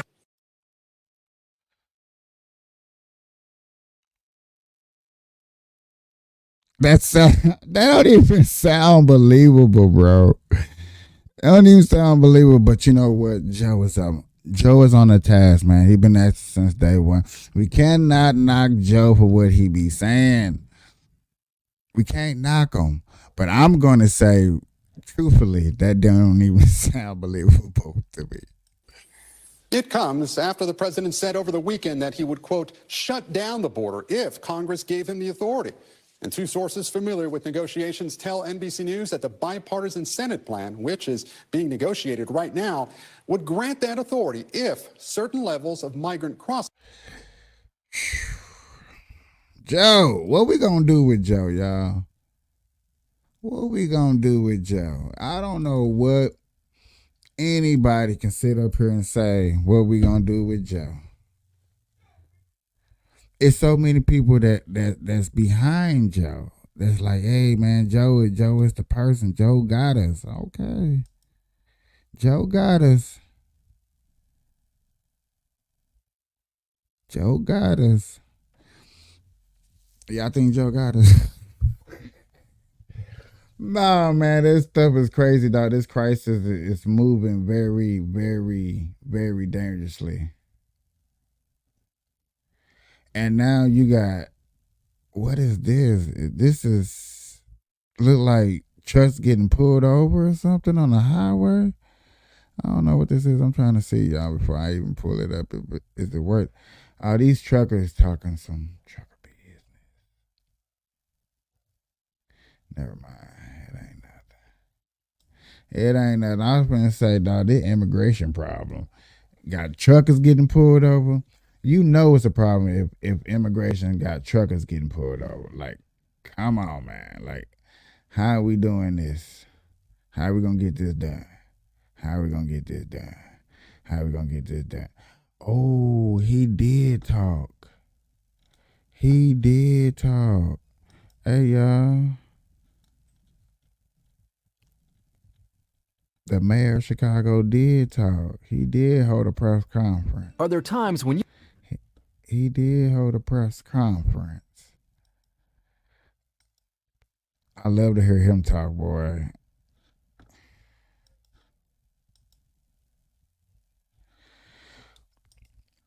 This right here, to me, my opinion, is talk of how the future is going to look. That's how the future is going to look. The way he talked, the way he got so much corruption going on. Okay. Now, I'm going to play his thing a little bit, but we're going to hear this. It's currently housing nearly 15,000 asylum seekers. We are educating 500 migrant children in our Chicago public schools.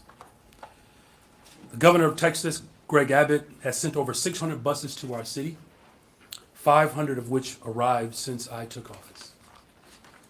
And just today, the Texas governor was gloating about sending more than 100,000 asylum seekers to sanctuary cities, the vast majority of whom have no idea where they are going and what resources they will have access to. In response, my administration and our city have stepped up to meet this moment. We have stood up 28 temporary emergency shelters. We've done this across the entire city of Chicago. We provide over 300,000 meals per week. DFSS and OEMC have created an entire infrastructure and led the oversight of this system. This particular mission has grown exponentially over the past year. CDPH has led the way on healthcare coordination, providing thousands of health screenings and vaccinations, and healthcare triage under very challenging, difficult conditions. We've done this in partnership with the Cook County Health Department and other medical providers. We have worked with the faith community, the business community, the philanthropic community, labor, all levels of government to provide care for our new arrivals. We're working to help create a pathway to self-sufficiency and independence. This has been unprecedented. This challenge has certainly been a weight in our city. But the truth of the matter is, this has been a challenge for every municipality and every state government that is managing this crisis all over the country. In Massachusetts, for example, the state government established a statewide limit of 7,500 beds for 100 cities. Denver has instituted a 14-day limit for single individuals and 42 stays for families, making adjustments for weather just as we have. On February 6th, Denver will be discharging families again after this pause. New York instituted a 60-day limit for families and a 30-day limit for single individuals on October 16th and began discharging migrants from shelters on January 9th. They are continuing to do so as they grapple with nearly 70,000 new arrivals in their shelter system. Sanctuary cities across the country have done the most. We have done everything possible to welcome asylum seekers, to make sure we're centering it around their humanity and doing it with some dignity, while staying within their financial constraints. Chicago is no different. We initially instituted the 60-day limit in conjunction with the state's announcement of additional resources for resettlement and case management, because our plan for temporary emergency shelter was never meant as a long-term housing solution. But we want to call bullshit. You know, if there was a way for you to permanently put people up in a house up in Chicago, you would. And now that it's super cold outside and the wind chills and the lakes up there are freezing, you really trying to put them up in there. But that's cool. Okay. give every person and every single family that has come to our city enough time to process their work authorization, find housing, start a new life in our great city. So we have made the decision to extend the shelter stay policy based on original exit dates from mid-January through the end of March. We will continue to assess this developing situation as we move through these winter months. We will also continue to advocate for Congress to find federal support, to have a federal response to this federal issue. But we will not stop working locally with our partners to find solutions to how we manage this humanitarian crisis. And with that, now I'm happy to bring to the podium DFSS Commissioner Brandy Canasi. She will speak to more specifics around this policy. Commissioner.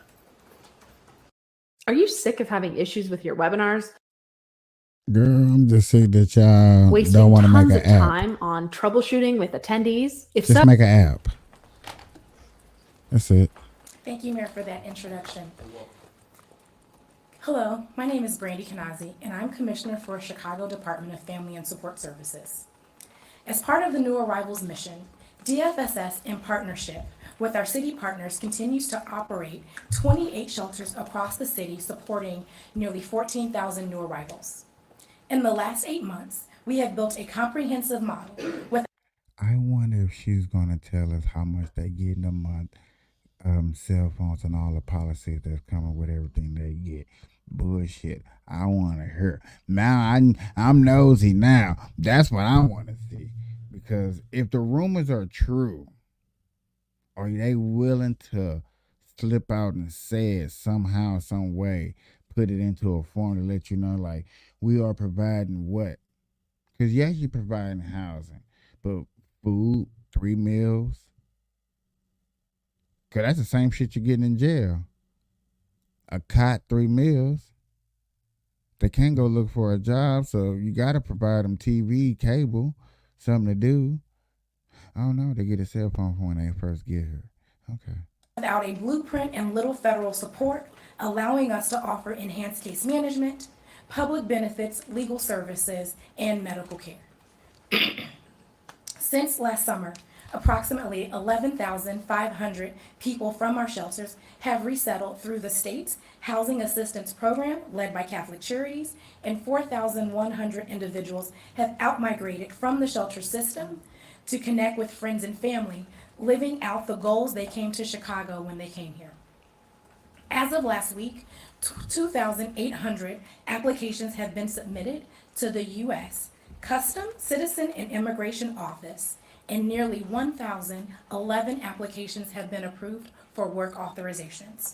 Damn. The emergency shelter. Whoa, whoa, whoa. Whoa.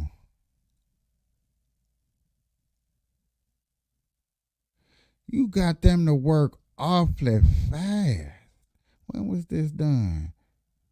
When was this put out? Hold on. Stop the presses.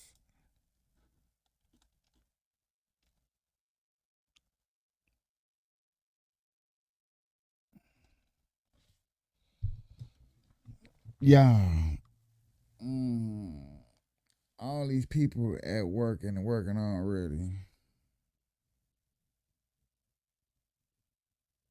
Chicago. I'm gonna start praying for Chicago.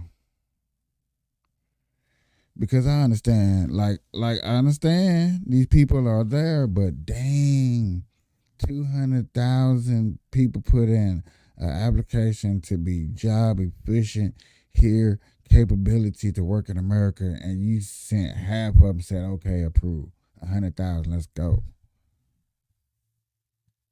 Where they finna go to work at?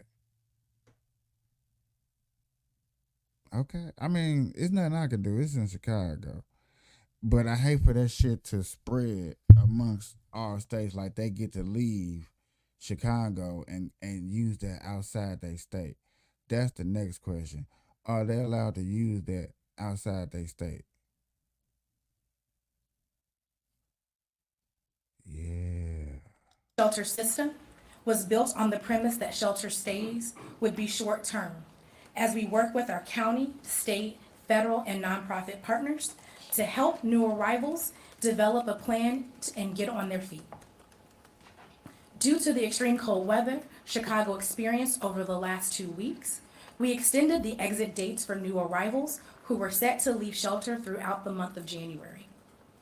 The new 60-day policy is as follows.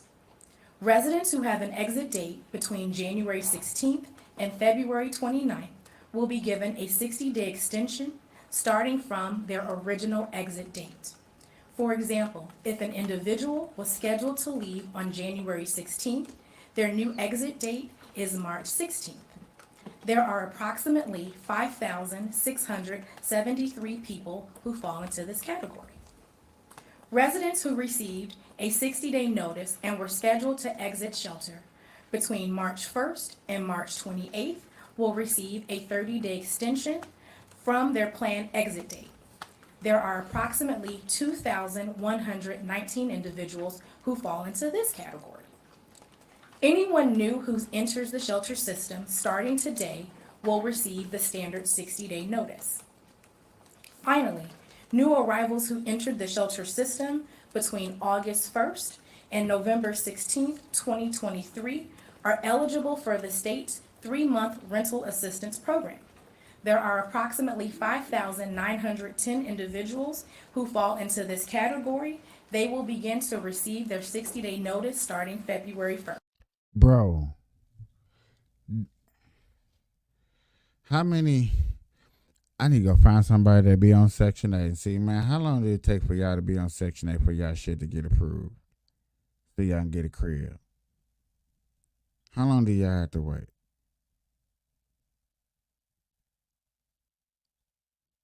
Now I see what my partner said. Now, if you're going to do that, then yeah, now it's time for me to go. Look, now it's time for me to go get on some government assistance stuff too. Now, fuck that, man. It's time. Damn. There were 8,800 individuals in this group in November, and currently 2,890 have already exited the shelter system. As a reminder, anyone who entered the shelter system after November 16th is not eligible for the state's housing resettlement program. To support residents in thinking about their onward movement and what it could look like at the end of their 60-day stay, shelter staff will roll out a multi-step process, including checkpoint assessments. These conversations include questions about access to resources and networks of support beyond shelter. Checkpoint assessments will take place at least 2 times after the 60-day notice is given. one 2 weeks into their shelter stay, and the second 2 weeks before their exit date. Screening for the extension eligibility would occur at the second checkpoint. Only if residents state they anticipate needing shelter beyond their current exit state. As previously shared when we rolled out the 60-day policy, the general categories for extension that are eligible include progress to permanent or stable housing, severe weather conditions, disability, pregnancy or maternal health, gender-based violence, medical isolation, and bereavement. All efforts will be made to limit disruption and mitigate harm, especially for school-aged children. Prior to the school year, we worked closely with the Chicago Public Schools to enroll children this school year, and we will continue to partner with them through this process. Now, I would like to pass. Everything I said that was going to happen this summer into next year, well, into the next school system, they're doing it right now. They're doing it right now, right now. Damn, they moving rapidly fast to get these people in. Okay, look, I just want to shake my head for you guys out there in Chicago. Y'all got it rough. Y'all got it rough. It to Dr. Ige, Commissioner for the Chicago Department of Public Health. We are always going to be connected. And you'll always be my best friend. All I need is 1 weekend alone. Thank you, Commissioner Kanazi. I am Dr. Simbo Ige. Hell no. A House committee is marking up articles of impeachment for Homeland Security Secretary Alejandro Mayorkas. Republicans are accusing him of not enforcing laws at the southern border. Mayorkas and Democrats say the move is purely political. Fox's Connor Hansen has more. Some members of the House Homeland Security Committee believe Secretary Mayorkas is guilty of high crimes and misdemeanors. Articles of impeachment claim Mayorkas did not enforce immigration law and that he lied to Congress about the southern border being secure. Secretary Mayorkas is the very type of public official the framers feared. Someone who would cast aside the laws passed by a co-equal branch of government, replacing those with his own preferences, hurting his fellow Americans in the process. Mayorkas responded to lawmakers with a letter saying problems at the border go back before he took over the agency. He claims the current administration has removed more migrants than the Trump administration. This comes as a small group of senators tries to work out a bipartisan border deal. Just give me the power. I've asked for the very day I got in office. Give me the border patrol. Give me the people. Give me the people, the judges. Give me the people who can stop this and make it work for us. Some in the House are growing anxious, not having seen the text of the bill. All we know is the reports and rumors, I suppose, that have been leaked. I hope some of this is not true.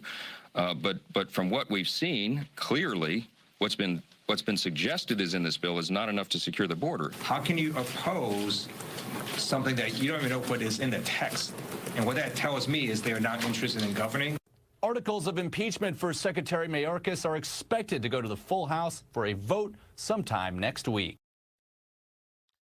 They got to get this shit done before the new election. On my mama, they going to have to. They is going to have to. This shit is going to be like literally freaking colliding. They is not going to be able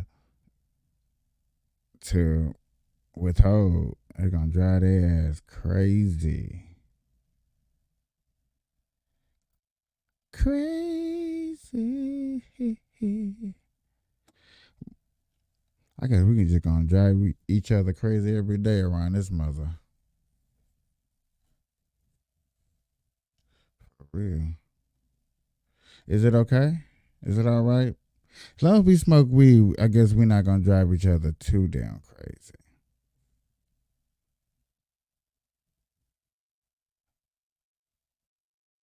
Look, I had to do this shaking of the hand like, man.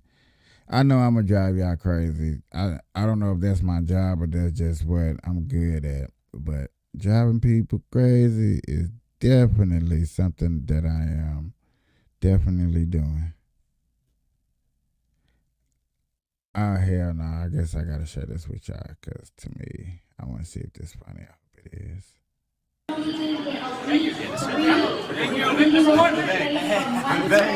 to meet you. Yes, sir. Good to meet you. I wasn't gonna let Vivek 1.0 leave without this. Reverse racism is racism. Reverse racism is racism. Reverse racism is racism. Yeah. But is vegan chicken chicken? No. It's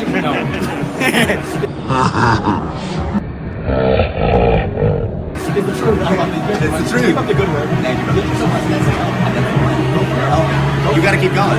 You gotta keep going. I will. You keep going. I will. I'm serious. Keep it up. Thank you all for the viral videos and for creating this crazy moment. Vivek 2.0 finally met Vivek 1.0.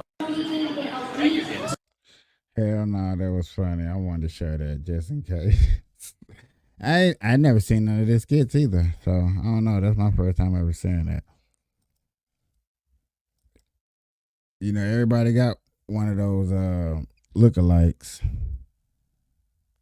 Everybody got one of those lookalikes. Lookalikes. When you want to look alike. Who you want to look like? Oh man, everybody just putting on Sleepy Joe want to take back the border. That's all he want to do, y'all. That's all he want to do. Y'all ever think, I heard, man, and this is just a rumor, so don't take it like I'm being serious, but I heard all the good businesses is done on the jets and on them.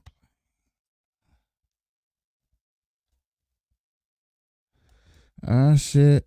Niggas at work. We're in South Central Iowa right now. When Missouri they at work, is just right over my shoulder. I want to talk about how I used acres before purchasing this farm. Mr. McCall. No.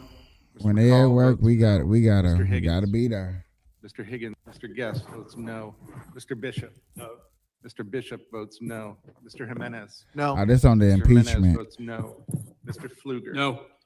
Mr. Pfluger votes no. Mr. Garbarino. No. Mr. Garbarino votes no. Miss Green of Georgia. No. Miss Green votes no. Mr. Gonzalez. No. Mr. Gonzalez votes no. Mr. LaLota. No. Mr. LaLota votes no. Mr. Ezell. Mr. Ezell votes no. Mr. D'Esposito. No. Mr. D'Esposito votes no. Miss Lee. No. Miss Lee votes no. Mr. Luttrell. No. Mr. Luttrell votes no. Mr. Strong. No. Mr. Strong votes no. Mr. Burkeen. No. Mr. Burkeen votes no. Mr. Crane. Mr. Crane votes no. Ranking Member Thompson. Aye. Ranking Member Thompson votes aye. Miss Jackson Lee. Aye. Miss Jackson Lee votes aye. Mr. Payne. Aye. Mr. Payne votes aye. Mr. Swalwell. Mr. Correa. Aye. Mr. Correa votes aye. Mr. Carter. Aye.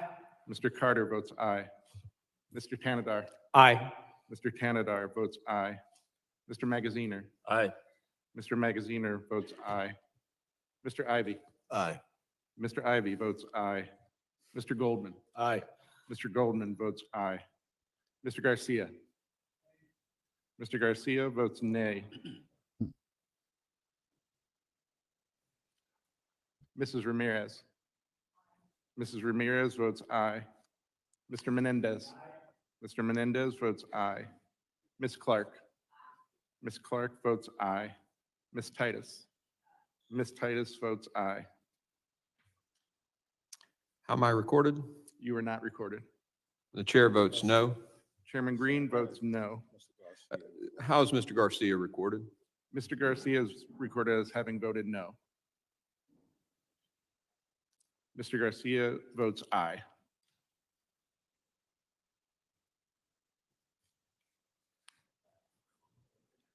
The clerk reports a tally. Yeah, you're right. Chairman Green, on that vote, there were 14 ayes and 18 noes. The noes have it. The motion is not agreed to. You made that motion in the midst of your opening remarks. Ranking Member, are you done with your opening remarks? The gentleman yields. I thank the ranking member. Other members of the committee are reminded that opening statements may be submitted for the record. Pursuant to notice, I now call up House Resolution 863. The resolution was circulated in advance and printed copies are available. The clerk shall designate the resolution. HRES 863, impeaching Alejandro Nicolas Mayorkas, Secretary of Homeland Security for high crimes and misdemeanors. Without objection, the first reading of the resolution is dispensed with.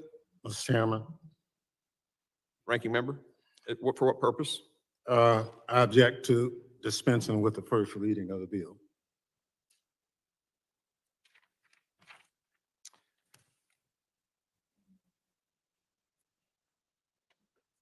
There's been a privileged motion to dispense with the first reading of the resolution pursuant to Clause 1 of Rule 11. All those in favor say aye. No.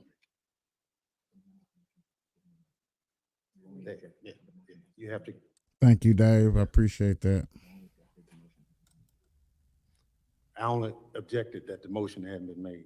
Oh, you didn't want a reading? Okay. No. Somebody else will have to make that. Okay. Well, we're dispensed. What's that? Yeah. Boy, Mr. Chairman, I move to dispense. we up with here the trying to reading. watch Okay. them take care of some Motion's been made to business, dispense and with the they reading. just look like Now, they Mr. Chairman, just. the rules require that be in writing.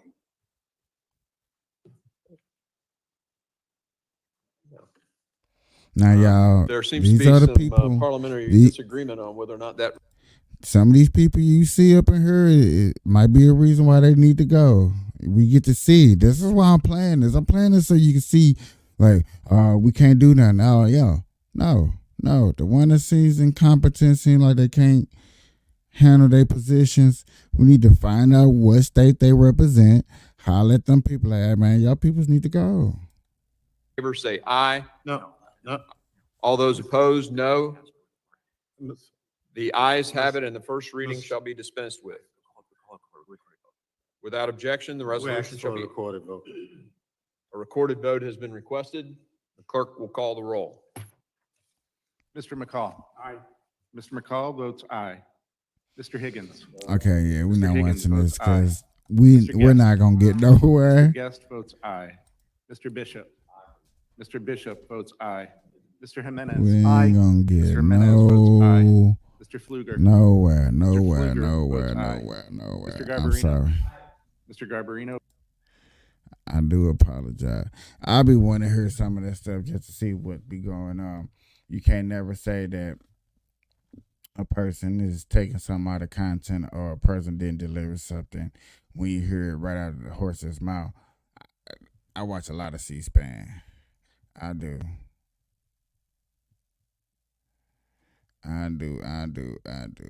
Elon. I heard about this, so let's see what's up with this Elon Musk and this chip or something. And I think the best way to hear it from is Tim. Tim got probably the best thing. Anybody hear something about a chip? A chippity-o, chip. Let's hear about the chip. Has begun. I know it's fair to say that since the dawn of cell phones, the cyborg revolution probably already began.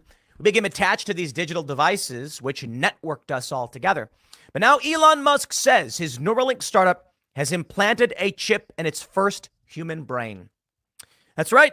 A human being has been chipped with Neuralink. They are now wired in.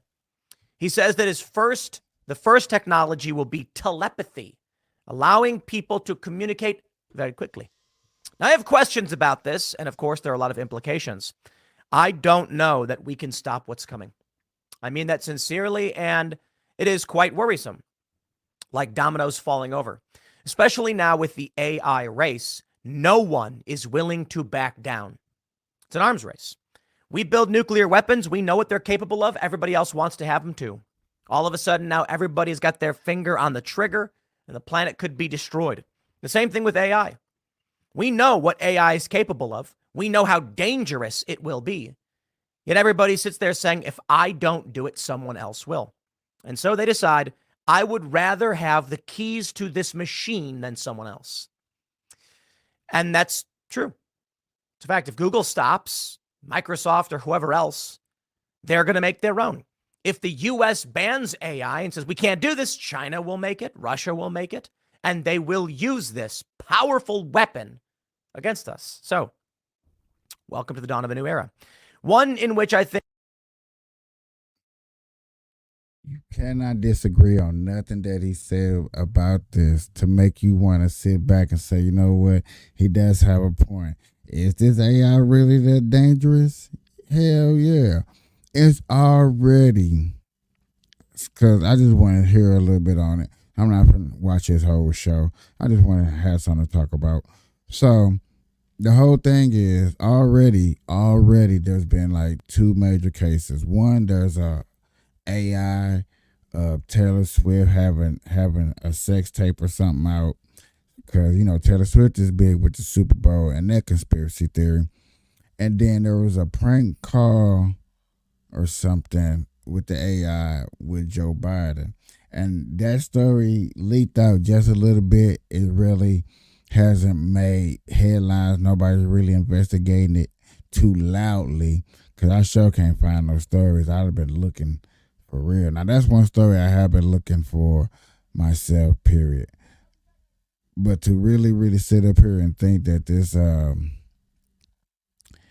AI thing is going to be taking over everybody's going to have a piece of AI, and it's going to be the new normal, man. You finna have and then the first thing, telepathy. Everybody gonna want that. Everybody gonna want that. Everybody's going to want that. Man, you gonna feel like everybody gonna be thinking they're X-Man. You are going to be thinking that you are a X-Man. Comic book heroes, for real, unite. Nerds gonna have the best scoops, know how to get the scoops.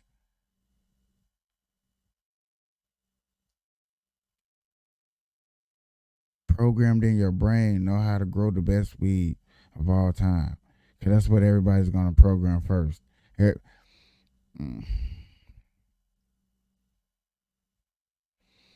This is going to spread out the competition dramatically. Right now, anybody who can find an algorithm and find a method how to do it to get popular. People get rich, people start businesses, whatever. If you have an AI chip, for those who have AI chips in their brain, that's going to spread out the competition dramatically. I don't think we're ready for it. But, like you said, it's coming. There's nothing that we can do. I feel it. Elon Musk has already had a first example. Ain't no telling what China and them doing. You would think Russia would be in it too, but they're at war. If they wasn't at war, they'd probably be in it too. So it makes sense.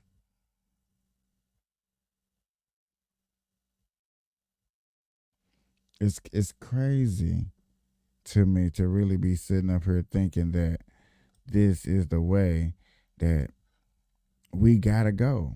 And you can't even avoid it. I mean, you can off grid, don't use it, ignore it, it's nothing. Stay in your own little world, stay in your own little bubble, stay safe, stay humble, stay nice, stay pure.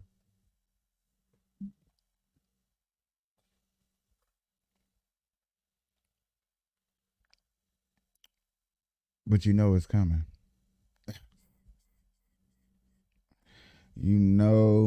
It's coming. So what are we going to do? Get ready for it, y'all. Let's have some fun. Let's make some money. That's the only thing I can think of when it comes to that chip is you're going to make money. You're going to make money, and lots of it.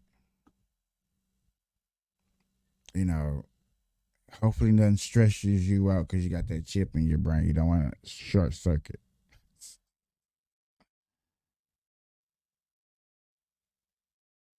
But that's about it. You're going to make money. You're going to be rich. You're going to live a nice life. You're going to get yourself out of the struggle.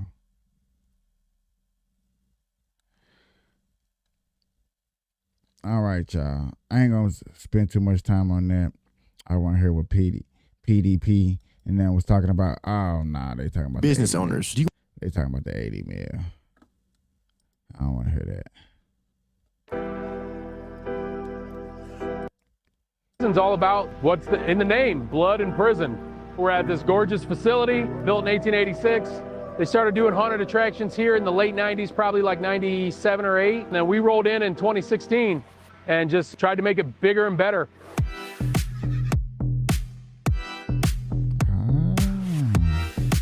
So y'all want a haunted house, y'all know where to go.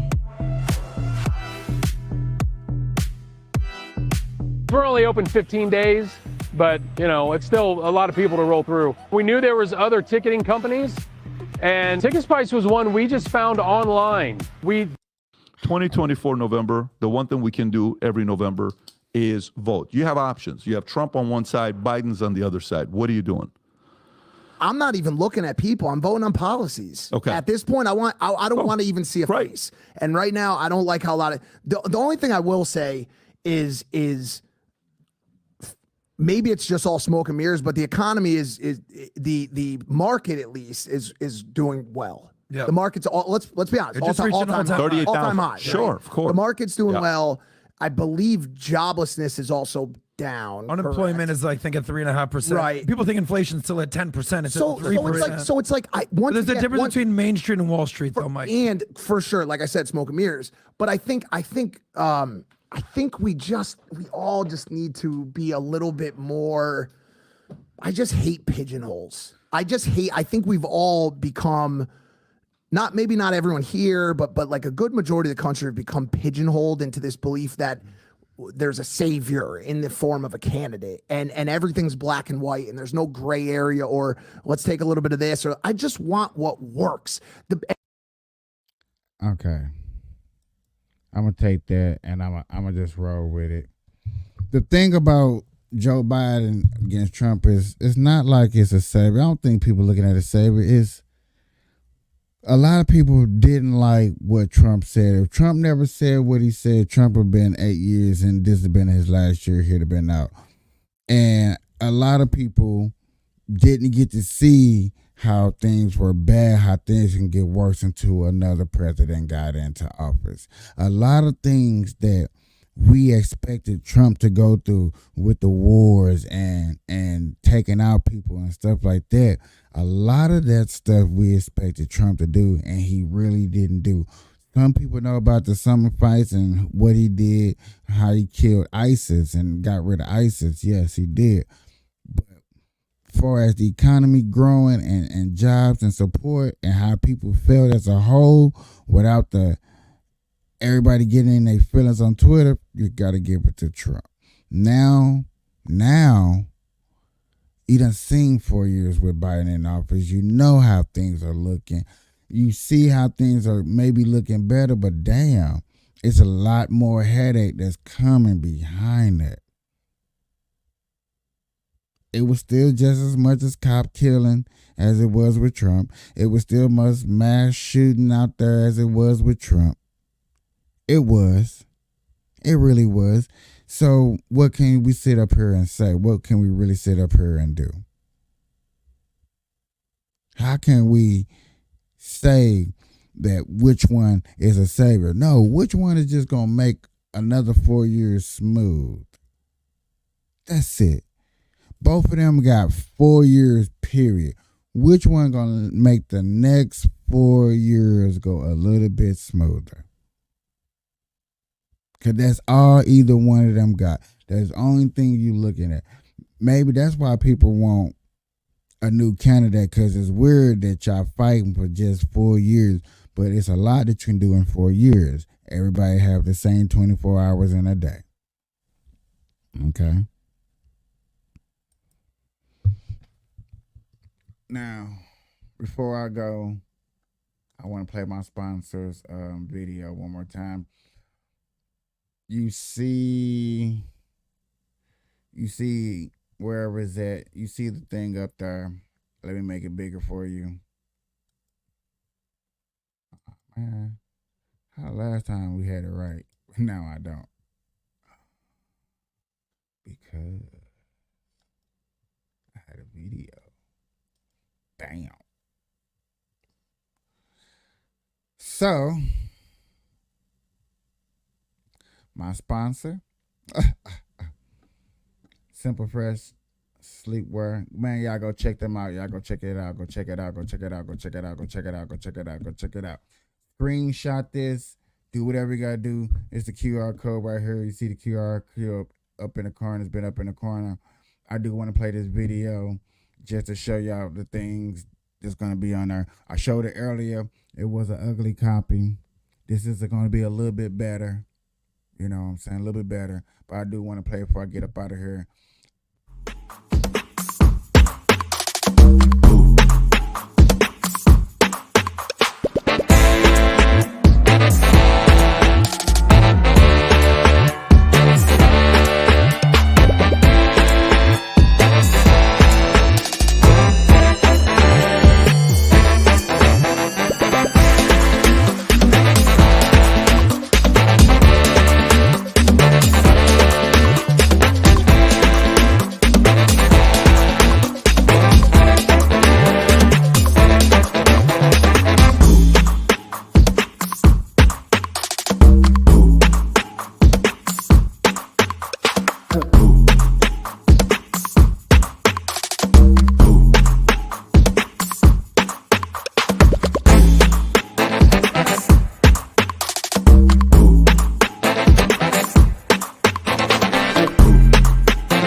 All that stuff you can definitely find out. You can guarantee and find. You can guarantee to find up there. Go check it out. Even that bong that you're seeing is there too. Trust me. Please go check it out. Please go look. Just browse through it. If you browse through it, I highly appreciate it. She know it's coming from me. There's always a little comment section up there. Other than that, ladies and gentlemen, it's been another good one. Until next time, have a good one. Peace.